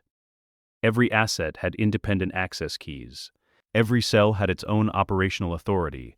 The network's resilience was a function of its decentralization. You couldn't kill it from the top because the top wasn't load-bearing in the way that centralized architectures were load-bearing. Ames was finding the nodes anyway. Not quickly, not loudly. With the systematic patience of someone who understood that the most dangerous thing you could do to nobody's network was exactly what he was doing, not attacking it, but learning it, mapping it from the inside with the administrative access that his position provided, identifying each independent node not to destroy it immediately, but to catalog it, to build a complete picture of the architecture before beginning the demolition. Brian had watched this process for 14 months. He had watched it with the specific attention of a man who recognized the methodology because he had used a version of it himself. The patience of someone who understood that premature action wastes the intelligence that further observation would provide. He had held his conclusions until they stopped being conclusions and became facts. Ames was cleaning house. And cleaning house, in the vocabulary of institutional intelligence, meant eliminating the assets who held independent keys, the assets who knew too much about where the bodies were buried, and who had buried them. The assets who, if they chose to, could reconstruct the history of the last decade in a way that would be inconvenient for whoever was writing the next decade's history. Brian was one of those assets. He was also, at this moment, the only person alive who held a complete map of Cipher's financial architecture. The Luxembourg clearinghouse, the 17 shell company layers, the operational funding chain that connected her network to its money across 5 continents, and 20 years of carefully constructed deniability. He had spent 5 years building that map. He had built it because it was the weapon that would eventually end Cipher's ability to operate, the thing that couldn't be replaced or rebuilt once it was exposed. The Black Site was a building in Munich's Schwabing district that officially housed a logistics consultancy specializing in Eastern European supply chain management. The consultancy had a website, registered employees, a listed phone number that routed to a professional answering service, and approximately 16 terabytes of the most sensitive intelligence data in the Western Hemisphere in a server array on its 3rd floor. Brian had located it through nobody's legacy access codes, a set of administrative credentials he had memorized rather than storing electronically. Because electronic storage was findable and memorized credentials existed only inside a skull that was either present or wasn't. He had cross-referenced the location against Ames's data traffic patterns, which had been routing through Munich's commercial fiber infrastructure with a regularity that suggested a primary node rather than a transit point. He spent 11 days planning. The concept was clean. The execution required 11 days, because clean concepts have complicated implementations, and complicated implementations carried out alone, without a team, without backup, without anyone who would notice if the plan developed an unexpected variable. Those required 11 days of preparation to produce a 2-hour execution window with acceptable risk margins. The 20-minute window inside the building was created by a coordinated false alarm event at a secondary facility 7 blocks away. A gas leak notification routed through Munich's municipal emergency management system by a piece of code that Brian had spent 4 days building and would work exactly once before the system patched the vulnerability he was using. The false alarm pulled Ames's external security detail toward the secondary location with the magnetic certainty of people following their training, which was the thing about trained security. Their training was also a map of how to move them. The access credentials came from 4 separate sources, assembled over 3 weeks through a combination of nobody's legacy systems, 1 physical social engineering approach at a coffee shop near the site that Brian had spent 2 days preparing and executed in 11 minutes, and 2 pieces of ambient intelligence collection that had been sitting in his archive waiting for exactly this kind of application. The extraction worm was the piece he was most careful about. It was not a destructive program. Destruction would be noticed immediately, would trigger Ames's response before the data reached the dead drop, would cost him the window he needed to get the information to Mia. It was a copy program, precise and specific, built to identify files tagged with nobody's legacy metadata signature and duplicate them to an off-site dead drop location before overriding its own presence in the system with corrupted data that resembled routine drive degradation. Ames's team would find a primary archive that had experienced a catastrophic drive failure. The backup systems would show normal operation, the data would appear intact, everything would be there. It would also be somewhere else. He ran the operation on a Thursday because Thursday was the day Ames's senior technical staff ran their weekly all-hands briefing off-site, which reduced the third floor's occupancy by 60% during the window. He had confirmed this pattern over 6 weeks of behavioral monitoring. Unit 0 entered the building's underground parking via the delivery access route, using a vehicle profile that matched the consultancy's registered delivery contractor. The Phantom Array ran at minimum power, just enough to suppress the parking level's camera feeds for the duration of the approach, without generating an RF signature that the building's security system would classify as active jamming rather than equipment interference. The third floor took 14 minutes. He was precise and silent, and moved through the space with the total attention of a man who understood that every second of exposure above the planned duration was a second that the plan had not accounted for, and unaccounted seconds were where operations ended badly. The worm loaded in 40 seconds. He watched the progress indicator climb through its sequence on the portable display he'd brought for exactly this purpose, a device with no wireless capability, no network connectivity, nothing that could be detected or traced. Just a screen showing him numbers climbing toward a completion he needed. It completed. He left the building in 16 minutes total, 1 minute under plan. He drove the server data to a relay node outside Munich, a commercial storage unit he'd rented under a cover identity 8 months earlier, fitted with the air-gapped upload architecture that he and Mia had built their secure archive around. He uploaded the complete extracted dataset. He wiped the relay node. He drove south toward the Austrian border at exactly the speed limit on roads that had nothing interesting to report to anyone who might be watching them. He sent Mia the access coordinates. Her reply came 14 hours later. 14 hours was the longest she had ever taken to respond. He had spent those 14 hours in a safe house outside Innsbruck, not sleeping, running contingency assessments for what the Munich operation might have triggered in Ames's network, watching the ambient intelligence traffic for any indication that the site had been flagged as compromised. The traffic was quiet.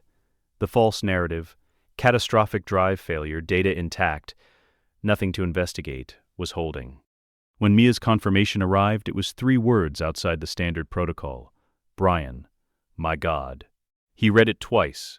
Then he understood what she'd found in the files.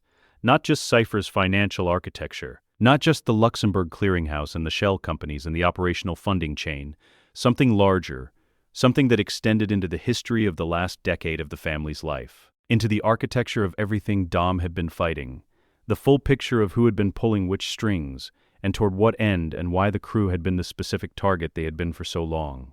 He had suspected the shape of it. He had not confirmed it until now. He sat in the Innsbruck safe house and let the full picture settle over him the way serious things settle. Not quickly, not comfortably, with the weight of something that changes the dimensions of everything you thought you understood. Then he opened a new document and began planning for Portugal, for the dam, for the moment that was coming, the moment he had been building toward for 10 years, the moment when the ghost would stop being a ghost, not because the work was finished, but because presence was finally worth more than invisibility, because the family needed a brother more than they needed a margin. The dam was where it ended. The dam was where he came back. He closed the document. He put the device away.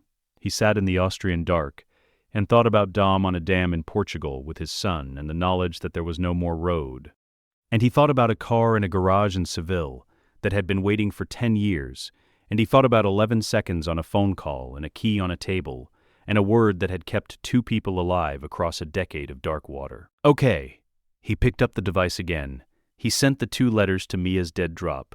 Then he went to find Unit 0 and started driving west, toward Portugal, toward the dam, toward the end of the longest operation of his life. He drove through the Austrian night and did not stop until the sun came up over the mountains. And when the sun came up, he was already in Switzerland. And when he crossed into France, he was already calculating distances. And when the Atlantic appeared on the horizon, he was already becoming, by degrees, the version of himself that was allowed to be seen. Not a ghost. Not a margin. Brian O'Connor, driving toward his family, for the first time in 10 years. Portugal, a ridgeline position 2.3 kilometers from the dam. Fast X finale, 9 hours of watching. He had been watching the satellite feed for 9 hours. Not continuously, the body doesn't allow continuous attention, and Brian had learned long ago that the illusion of continuous attention was more dangerous than acknowledged rest, because the illusion produced false confidence while the attention degraded anyway. He had watched in disciplined intervals, 90 minutes on, 10 minutes away, the 10 minutes spent outside Unit 0 on the ridge in the cold Portuguese air, doing nothing except being in his body instead of in the screen. The ridge was limestone and dry grass, and the specific silence of a high place that had been watching the valley below it for centuries, without having anything to say about what it saw. 2 kilometers north, the dam held back a reservoir that caught the late afternoon light and held it in the flat, indifferent way of deep water. He had known the dam was the target. For 4 days. The fragment of Dante's operational communication had been partial, enough to give him the location, the timeline, the broad shape of the endgame, not enough to give him the specific mechanism. He had driven from Munich to Portugal in 22 hours, stopping once for fuel outside Lyon, and once because somewhere in the dark between Lyon and the Spanish border, his hands had begun to shake, and he had pulled into a service area and put them flat on the dashboard and kept them there for 10 minutes until they stopped. They had not shaken like that since the airfield outside Albany. Since Elena, he had identified why they were shaking and named it correctly and set it beside the mission, the way the protocol required. The name for it was, "Dom is on a dam with his son, and there is no more road, and I am 2.3 kilometers away, and I have been 2.3 kilometers away, or some version of 2.3 kilometers, for 10 years. And today is the day that distance ends." He had named it. He had set it down. His hands had stopped shaking. The setup had the specific elegance of something built by a man who understood theater, who understood that the most devastating attacks were the ones that used the target's own architecture against them. That turned the crew's history, and their instincts and their absolute refusal to leave anyone behind, into the mechanism of their destruction. Dante had maneuvered everything into this position with the patience of a decade. Dom on the dam. Little Brian in the car beside him, the name itself a weight, a deliberateness, the choice of a man who had thought about what it would mean for Dom to watch his son bear the name of the person who had helped kill his father. The crew scattered across multiple continents, each one isolated in their own piece of Dante's design, unable to converge in time, unable to do the one thing they had always done when the situation became impossible, be in the same place at the same time. Brian watched the vehicles closing on Dom's position from 3 directions simultaneously. He watched Dom's tactical assessment on the satellite feed, the specific way Dom moved when he was running out of options, the body language of a man who has done the calculation and arrived at an answer he would not have chosen but cannot argue with. He knew what Dom was going to do before Dom did it. He knew because he knew Dom. Had known Dom for 15 years, at the level where knowledge becomes something closer to biological, the level where you don't observe a person's decision-making, you feel it, the way you feel a change in air pressure before the weather shifts. Dom was going to drive into the bomb. With little Brian inside, Brian was outside Unit 0 and moving toward the skyline before the conscious decision completed. The skyline had been in a private garage outside Seville for 10 years. Nobody had arranged the storage through a cover. A vintage restoration project, registered to a shell company, with a monthly maintenance contract paid through channels that nobody looked at twice. Brian had specified the car during the Fuerteventura conversation, had described exactly what he needed, and nobody had sourced it, and the arrangement had held for a decade without incident. He had chosen it deliberately, not because it was a car from his past. The car from his past was sitting in a lot in the Canary Islands with keys in the ignition, but because of what it would be when it came over that ridge. He had thought about it the way he thought about operational details, precisely, completely, from every angle. When you have been invisible for 10 years, and you choose the moment to be seen, the first thing they see matters. The blue GTR R34 was fast enough, capable enough, and it was a car that nobody's people could store and maintain in a Seville garage without it raising questions. Those were the operational reasons. The other reason was simpler. He had asked himself, once, sitting in a Newark safe house in the 3rd year, what car he would want coming over a ridge if he were Dom. What car would say, "This is not chance. Someone built this moment. Someone has been here the whole time." He had written the specification the next morning and sent it to nobody. He had checked the car that morning, fluids, tires, the specific systems that mattered, with the attention of someone who understood that the car was not incidental to what was about to happen. The car was the message. The car was the first word of the first sentence of a conversation that had been deferred for 10 years. He keyed the tactical comms as he ran. The frequency had been nobody's provision, a channel that existed in no registered telecommunications database that had been built into the passive receiver installed in Dom's car during one of the garage visits, dormant for 3 years, powered by the car's own electrical system, waiting with the patience of something that had been designed to wait. It opened with a click that sounded like a door. Dom. His voice was level. Level was what he owed Dom, and level was what he had. Look left. He came over the ridge at speeds that the service road's surface did not technically support, which was a fact he registered and set aside because the service road's surface was not the variable that mattered. The trucks were the variable that mattered. There were 3 of them, converging on Dom's position from a coordinated approach that had been calculated by someone who understood how to eliminate options. Brian had watched the approach vectors on the satellite feed for 4 minutes, and had run the geometry twice, and understood that the trucks had been positioned to account for Dom's capabilities. For the fact that Dom in a car was not a standard variable, that the calculation of how to stop him had to incorporate what he was, rather than what a normal driver was. The calculation had not incorporated an unknown vehicle entering the field from an unexpected vector at high speed. Unknown variables require assessment. Assessment requires time. In the operational vocabulary of trained contractors executing a coordinated maneuver, the time required to assess an unknown variable and integrate it into an active tactical response is between 2 and 4 seconds. Brian had designed his approach to consume exactly that time. Unit 0 came first. Remote-controlled, its approach trajectory pre-programmed during the 9 hours on the ridge. Running at speed on the intercept line Brian had calculated for the lead truck's driver-side quarter panel. Not a collision designed to destroy. A collision designed to rotate, the specific angle that transferred momentum laterally rather than absorbing it, that sent the truck into a controlled spin rather than a crumple, that blocked the second truck's lane without creating debris that would compromise the field for what came next. Unit 0 hit the lead truck at 11:43 a.m. The truck rotated 90 degrees. The second truck braked. The field opened. Brian brought the skyline to a stop 20 meters from Dom's Charger. The distance was deliberate. Close enough to be unmistakable. Far enough to give Dom the moment he needed. The moment of seeing, of processing, of the impossible assembling itself into something that the eyes confirmed and the mind caught up to in stages. He got out. He was wearing tactical gear, not a racing jacket. He was 10 years older and 30 years harder in the ways that mattered. And he stood on the Portuguese concrete with his hands at his sides and his face completely still, and let Dom look. Across 20 meters, Dom Toretto looked at him. The inventory was visible. Not in the conventional sense. Dom's face was not a face that advertised its processing. But Brian had spent 15 years reading him, and he could see the 10 years moving through Dom's expression in sequence. The disbelief, the confirmation, the grief for the version of events that had just been retroactively unmade. The specific quality of relief that is indistinguishable from pain because they occupy the same space in a chest that has been holding both for too long. Dom walked toward him, the way you walk toward something that might not survive being touched. Brian stood still. He let Dom come. This was Dom's moment to close the distance.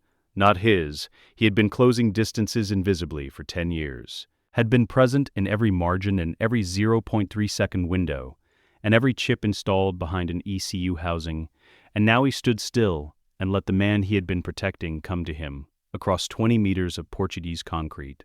Dom stopped 3 feet away. He looked at Brian with the full inventory of the decade between them. Not between them specifically, around them, through them, the 10-year silence, and everything it had held and everything it had cost. He looked at the gray at Brian's temple, the lines at the corners of his eyes, the way he held himself, not the loose physicality of the undercover cop who had become a brother through proximity and shared impossible circumstances, but something more deliberate, more carved, the posture of a man who has spent 10 years being precisely where he needed to be and has finally arrived at the place that required him most.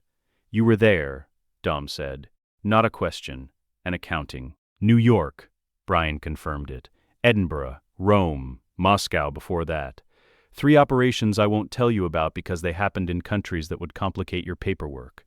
Dom absorbed this, the full architecture of it, the decade of invisible presence assembling itself in real time from fragments he had filed as luck. Mia knew. It was the deal. It was your deal. It was the right deal. Brian's voice didn't rise. It found a weight that ended the argument before it became one. Not dominance, but the specific gravity of a man who has lived with a decision for 10 years and knows its dimensions completely. Cipher is still alive, Dom. She was alive in New York and Edinburgh and Rome. She has been the engine under everything that has been trying to kill you for the last 10 years. I could not stop her by standing next to you. I had to go into her world. Dom was very still. I found her financial architecture, Brian continued. The whole thing. Every funding source, every cell, every shell company going back to 2004. He reached into the tactical vest and produced a drive. Matte black, unmarked, the size of a thumb, holding inside it 5 years of the most careful work he had ever done. He held it out. I also found something bigger, something that goes into the agency, into aims, into infrastructure that has been shaping operations you thought were random for 15 years. Dom took the drive. He held it. He looked at it the way you look at something that has weight beyond its physical weight. Then he looked back up. You disappeared, Dom said. The word carried everything it needed to carry, the grief Mia had managed alone, the weight Dom had carried thinking he had failed to protect someone, the empty seat at every table, the beach that wasn't a beach. You let us think. I know. Letty, the team. They mourned you. I mourned you. Dom's voice fractured on the last word, and he let it, which was the most Dom Toretto thing Brian had ever witnessed. The willingness to let the fracture show, because pretending it wasn't there when it was right there served nothing and cost everything. Brian looked at him steadily. He had prepared for this moment the way he prepared for operations, had thought through what needed to be said and what needed to be heard and what the truth actually was beneath both of those things. I mourned me too, he said, for a long time. A pause. Then I decided that was a luxury I didn't have. Dom put his hand on Brian's neck. Not a hug, not yet.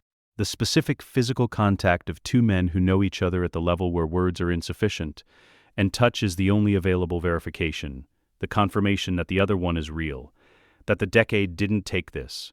Brian put one hand on Dom's shoulder. They held that for a moment that had no protocol and needed none. The kids need their uncle back, Brian said. The family needs their brother back, Dom said. One thing first.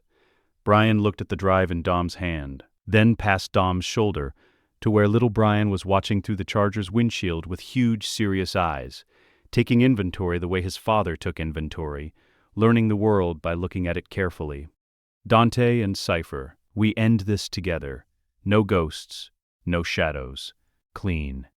Dom followed his gaze. He looked at his son for a long time. How long have you been watching him?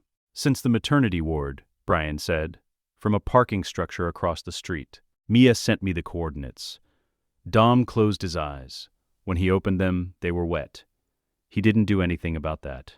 Of course she did, he said. She made me stay in the parking structure, Brian said. She said if I went in, I wouldn't come back out. She was right. She's always right. A beat. It's extremely inconvenient. Something shifted in Dom's chest. Not everything, not the decade, not the full weight of 10 years of the wrong story, but the beginning of release.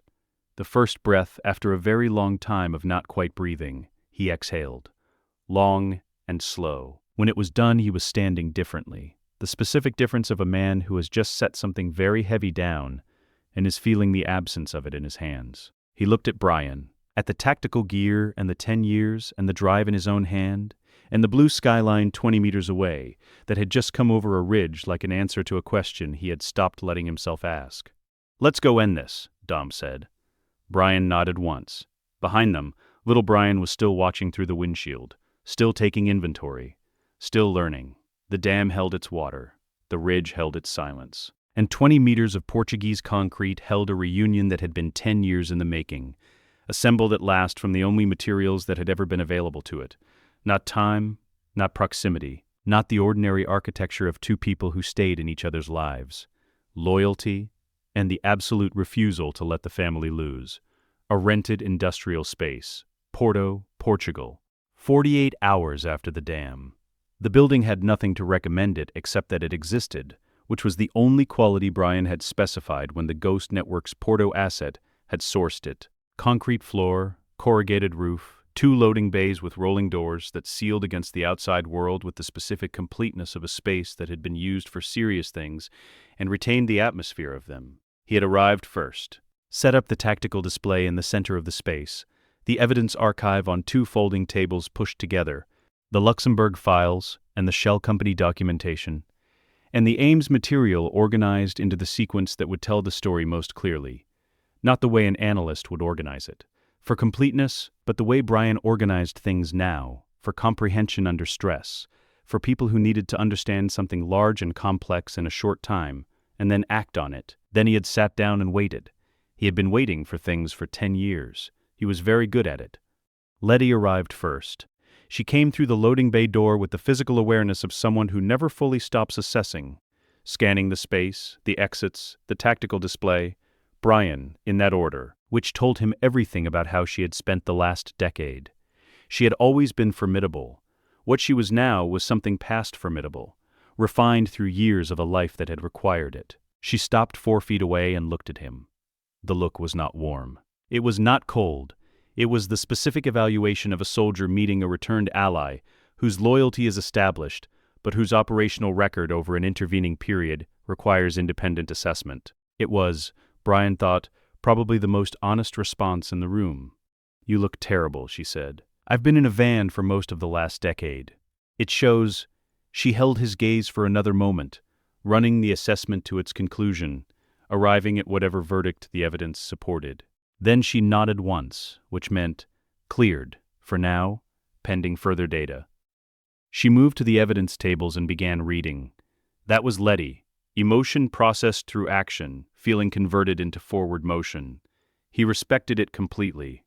Roman came through the door at speed, which was the only velocity Roman operated at, and immediately filled the space with the specific energy of a man who has been rehearsing something and has finally arrived at the moment to deliver it. "I knew it," Roman announced. He pointed at Brian with the conviction of someone producing evidence.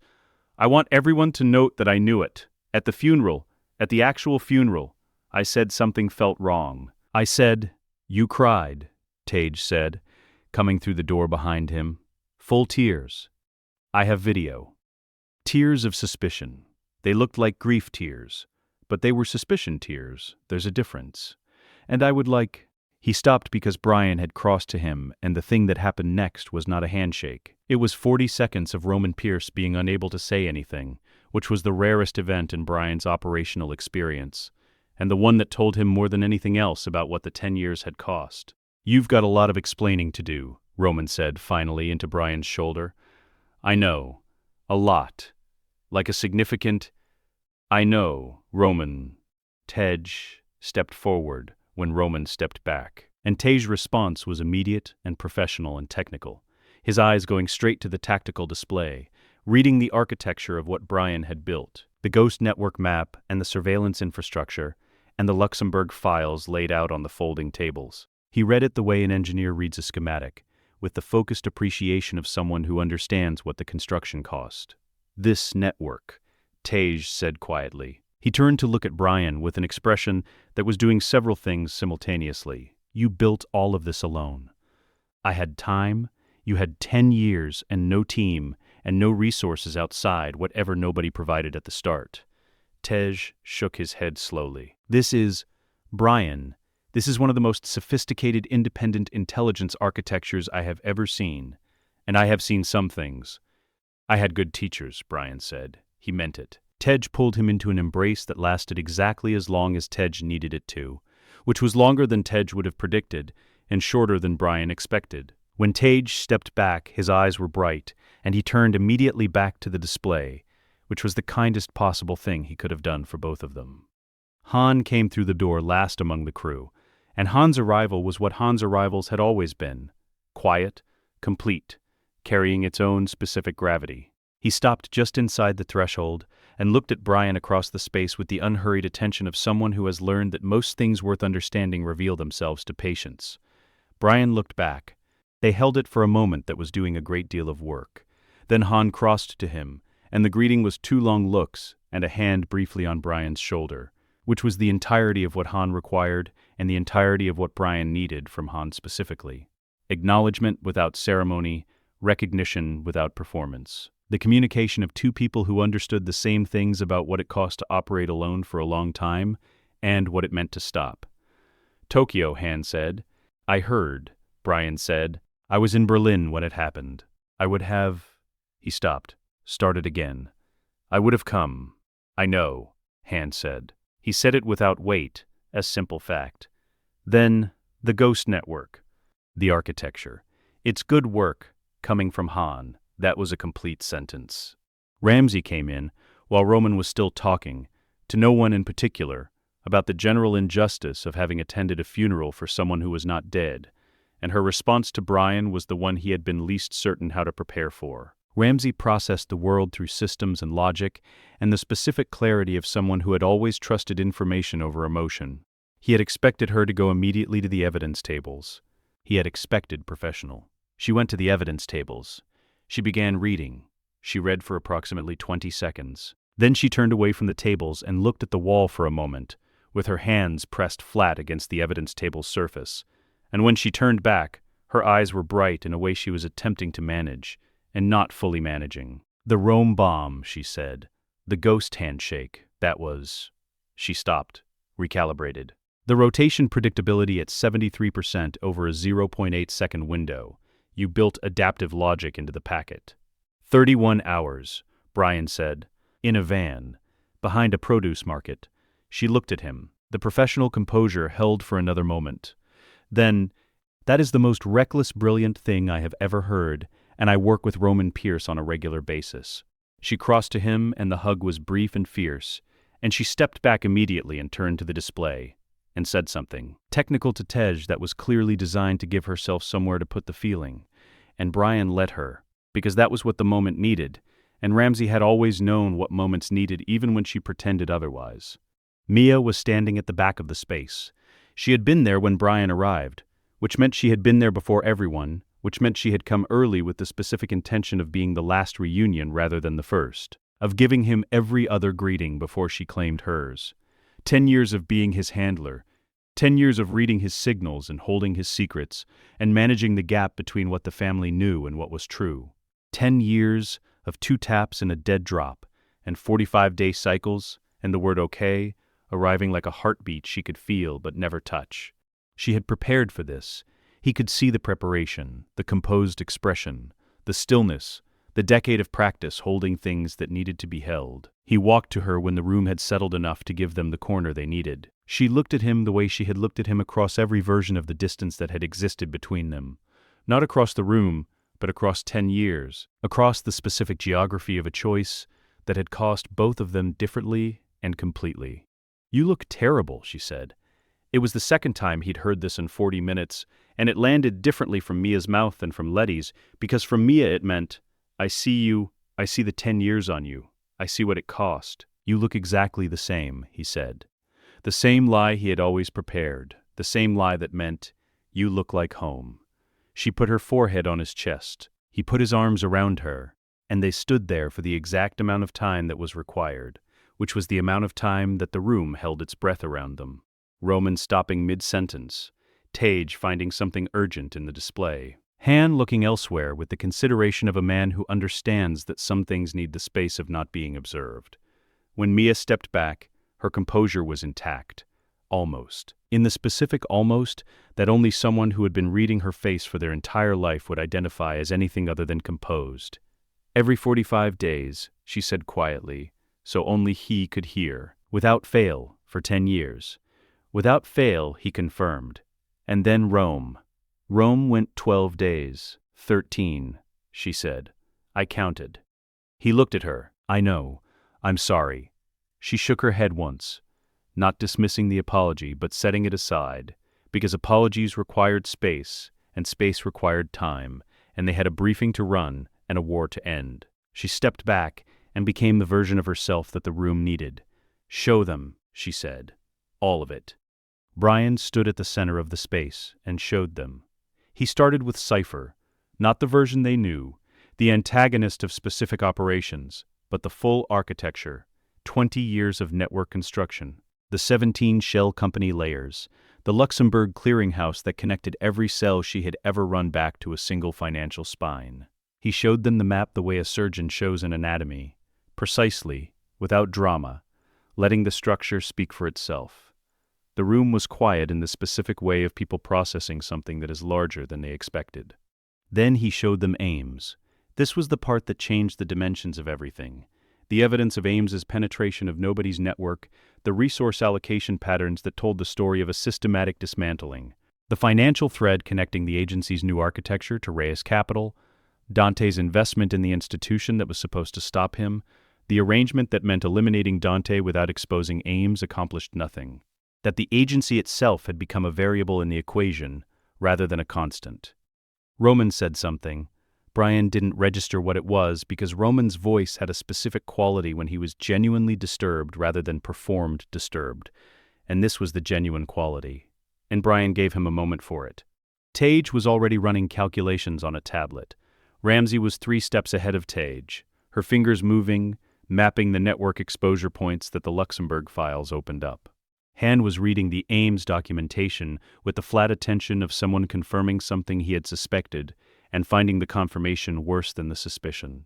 Letty was looking at the ceiling with her arms crossed, which was Letty's version of absorbing something large. Dom stood at the edge of the evidence tables with the drive still in his hand, the drive from the dam, the drive Brian had given him 20 meters from the charger, with the truck still settling behind them. He had not yet put it down. He had been holding it since Portugal, through the drive to Porto, through the arrival, through every reunion in this room. He was looking at Brian. "You held all of this," Dom said. "Not an accusation, something more precise than an accusation, a reckoning with the actual dimensions of what the 10 years had contained. Cipher's full network, Ames, the Luxembourg files, the whole picture. I needed the right moment to use it," Brian said. "A weapon spent early is a warning. A weapon spent at the right moment is a conclusion."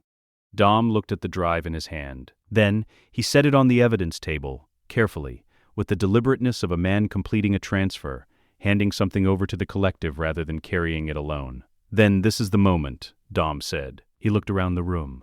At the crew, his crew, assembled in a concrete space in Porto, with 10 years of impossible distance behind them, and one final operation ahead.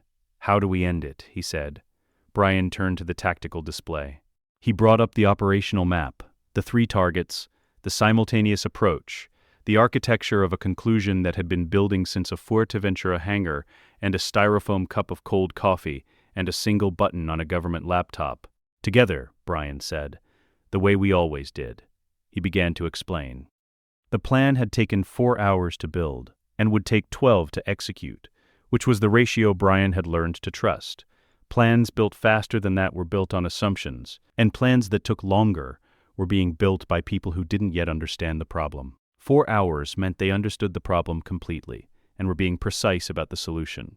The problem had 3 layers, and they addressed all 3 simultaneously. Ramsey and Tej took Cipher's financial network, the Luxembourg clearinghouse, the 17 shell companies, the complete architecture that Brian had spent 5 years mapping and had spent the last 48 hours walking them through until they knew it the way he knew it. They didn't need to understand all of it. They needed to understand enough to pull the right threads in the right sequence, which was a different and smaller task, and Ramsey had identified the sequence in approximately 90 minutes, while Tej was still reading the first layer.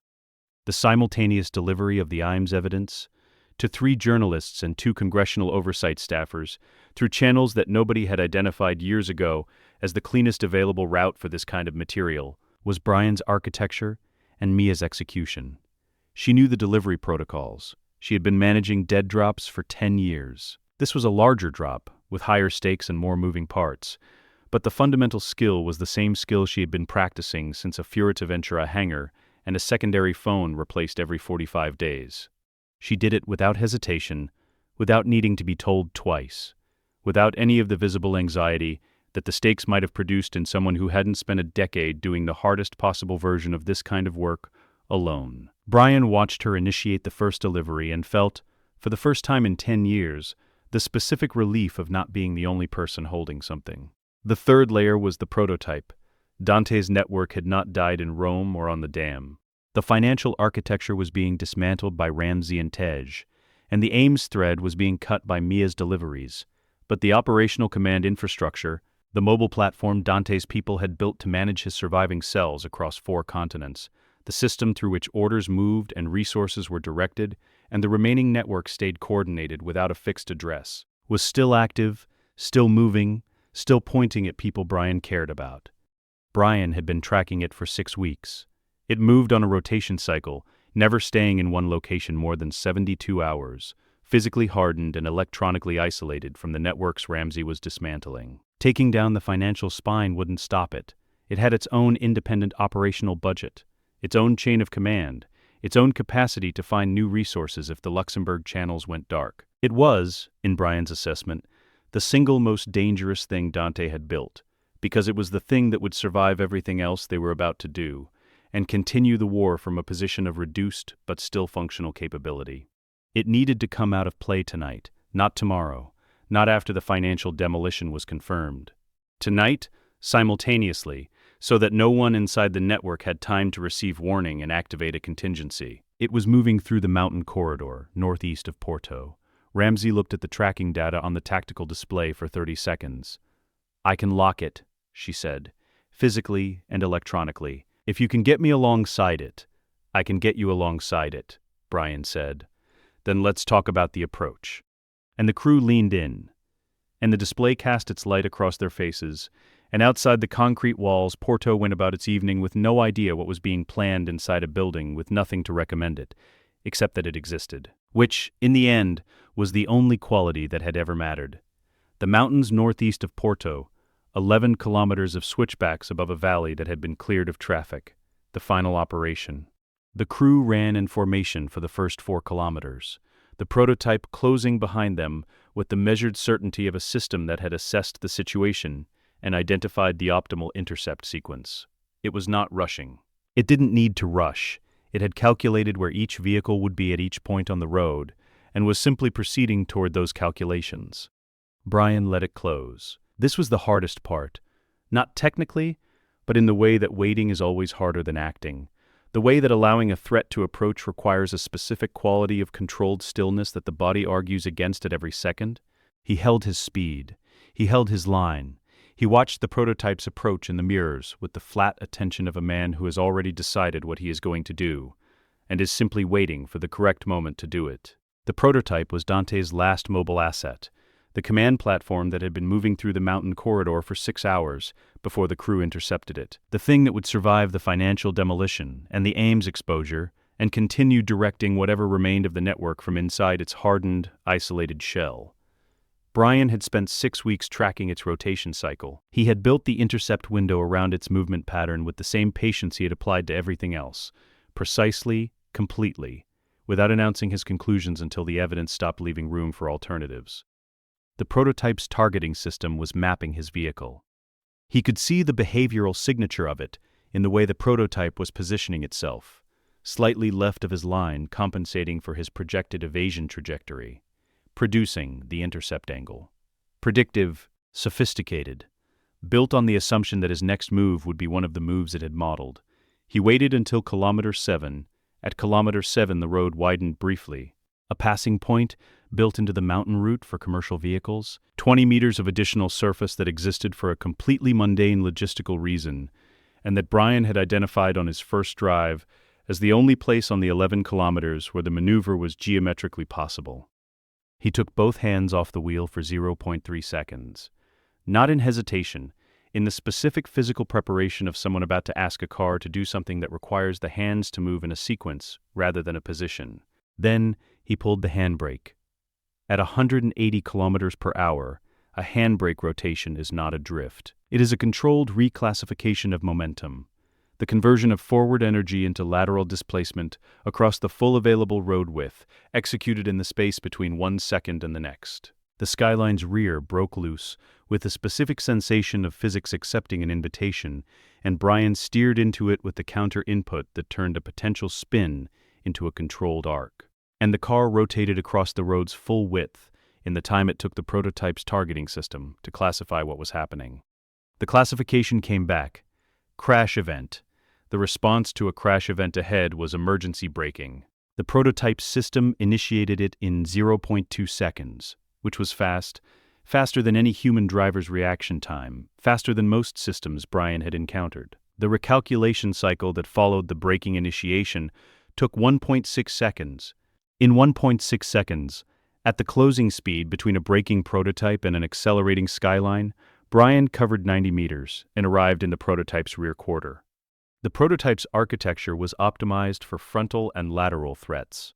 Its rear quarter was its minimum coverage zone, not because the engineers had been careless, but because the assumption that no vehicle would reach it had made extensive rear quarter coverage an inefficient use of the system's resources. Reasonable assumption. Catastrophically wrong assumption. Wrong in the specific way that assumptions become wrong when they encounter someone who has spent 10 years identifying exactly this kind of gap. Brian drove into the rear quarter with Unit Zero's reinforced nudge bar. Unit Zero running on remote intercept alongside the skyline. The coordination between the two vehicles managed through the tactical system on his wrist. Two vehicles operated as one instrument. The angle was precise. The force was calculated. The result was not a collision in the conventional sense, but a mechanical argument about vectors, and Brian's vector won. The prototype's drive systems seized. The vehicle's momentum carried it into the cliff face on the road's left side, at exactly the speed required to disable the propulsion and navigation systems without triggering the platform's internal destruction protocol. A threshold Brian had identified in the specification documents, recovered from the Munich site, and had used as the upper boundary of every calculation he'd run in the previous 3 days. The prototype stopped. Brian stopped beside it. Ramsey was already moving before he keyed the comms. She had been watching the approach on the tactical feed from the support vehicle, 200 meters back, and had her kick ready before the prototype finished its slide against the cliff face. She was precise and immediate, and completely without hesitation, which was Ramsey at the intersection of technical urgency and controlled focus, which was Ramsey at her best. "Dom," Brian said on comms. His voice was level and unhurried, the voice of a man completing a task rather than surviving one. "It's pinned. Ramsey's on it.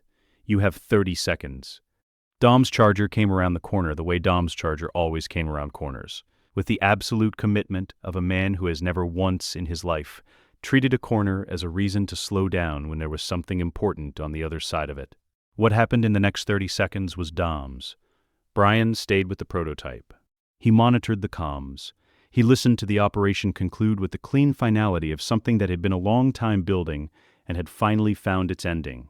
Ramsey worked the prototype's external access panel with the focused efficiency of someone who had studied its architecture for 48 hours and knew exactly which sequence would give her the system access she needed. The platform's isolation was real.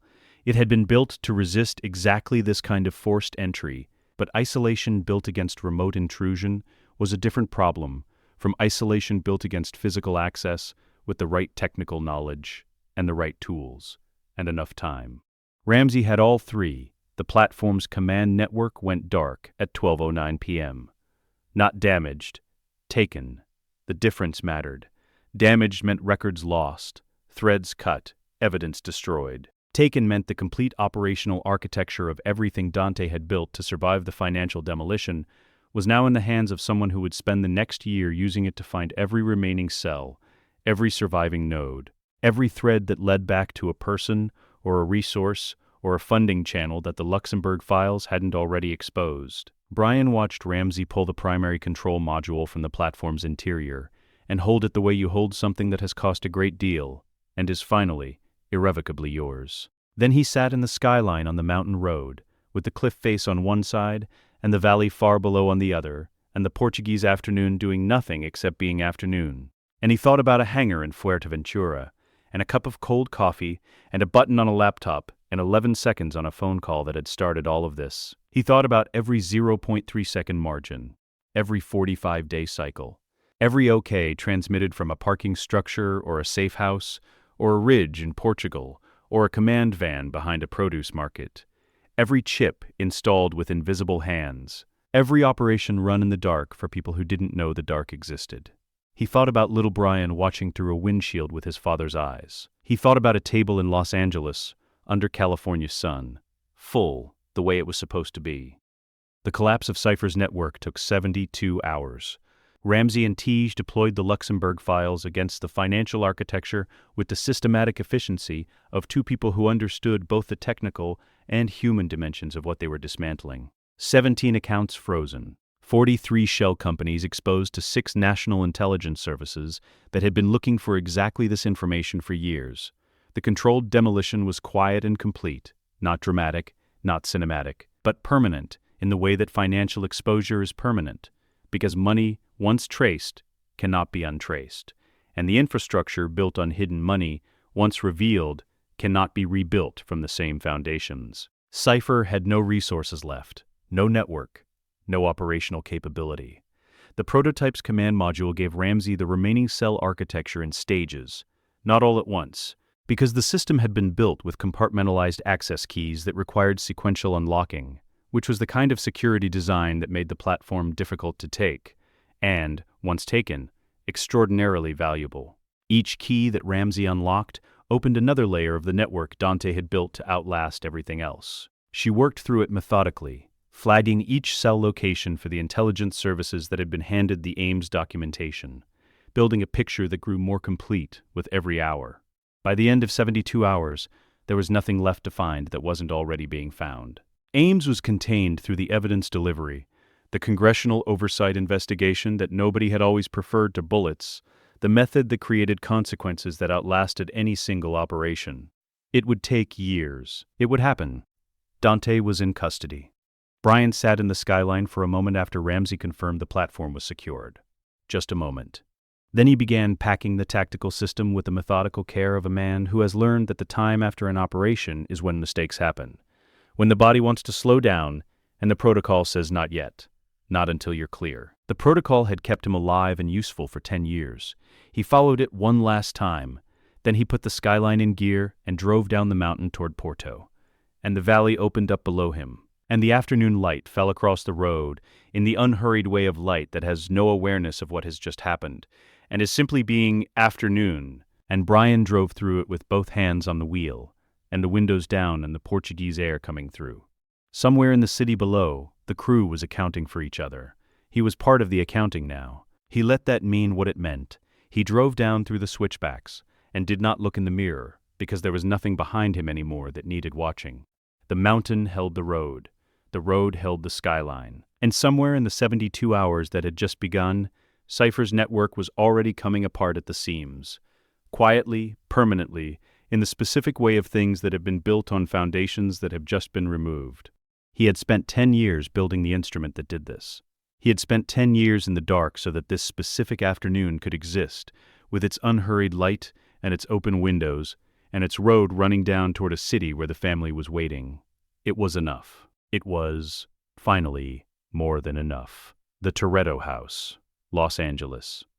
1 week later, the table was full.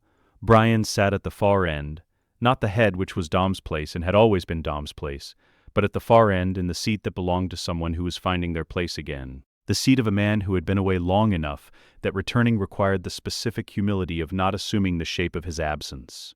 Little Brian was beside him. He had been beside him for most of the past week, with the relentless specific attention of a small boy who has recently acquired a person and intends to understand them completely. The questions had been continuous and detailed and occasionally unanswerable, and Brian had answered every one he could and told the truth about the ones he couldn't, because little Brian had his father's eyes and his father's read on people and would know the difference. "Were you ever scared?"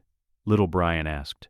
The same question he had asked 3 times since the dam, in different forms, testing the answer for consistency. Brian looked down the table. He looked at Jack, who had Mia's face and his own stubbornness, currently in the middle of a detailed explanation to Ramsey that Ramsey was receiving with complete seriousness. He looked at Dom, laughing at something Roman had said, the specific laugh of a man whose chest had enough room in it again. He looked at Han, quiet and present, the way Han was always present. He looked at Letty, watching the table with the satisfaction of someone who has seen it emptier and knows the difference. He looked at Mia. She caught his eye from across the table and held it for a moment.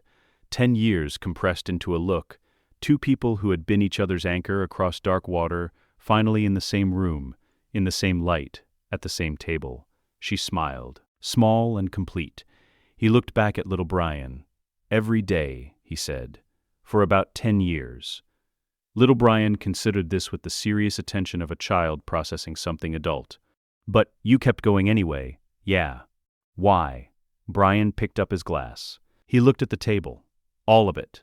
All of them, the full improbable collection of people who had found each other through impossible circumstances and had decided, repeatedly and at great cost, to stay. Because the family needed me to, he said. He paused, and let the pause hold the weight of everything it needed to hold. The hangar, the cold coffee, the decade in the dark, the chip behind the ECU, the 2 letters arriving every 45 days without fail. And because family, he stopped. He had been thinking about how to say this for 10 years and had arrived finally at the simplest version. Family doesn't let the family lose. Little Brian seemed satisfied. He went back to his food with the efficiency of a child who has gotten the answer he was looking for.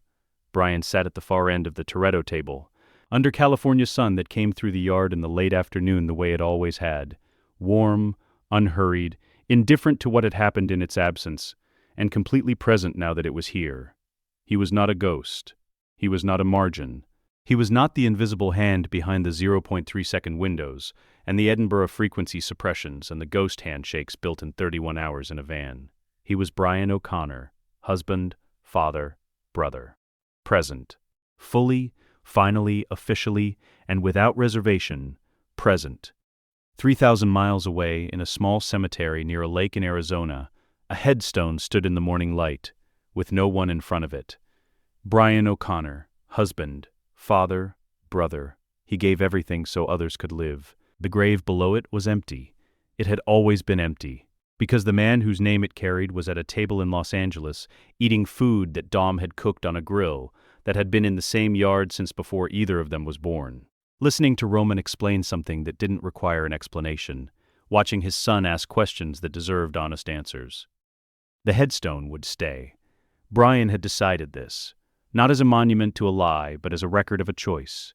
The choice that a man had made in a hangar, at a table, with a cup of cold coffee and a cursor on a button, when he decided that the people he loved were worth more than his presence in their lives, and that the most complete expression of love available to him was to remove himself from the equation entirely. The stone could stay. The stone could say what it said. It was accurate in the way that mattered. He had given everything so others could live. The everything had not included his life. It had included everything else. A crow landed on the top of the marker and sat there for a moment, regarding the lake with the specific indifference of a bird that has no opinion about human arrangements. Then it flew away toward the horizon. The grave was empty. The table was full.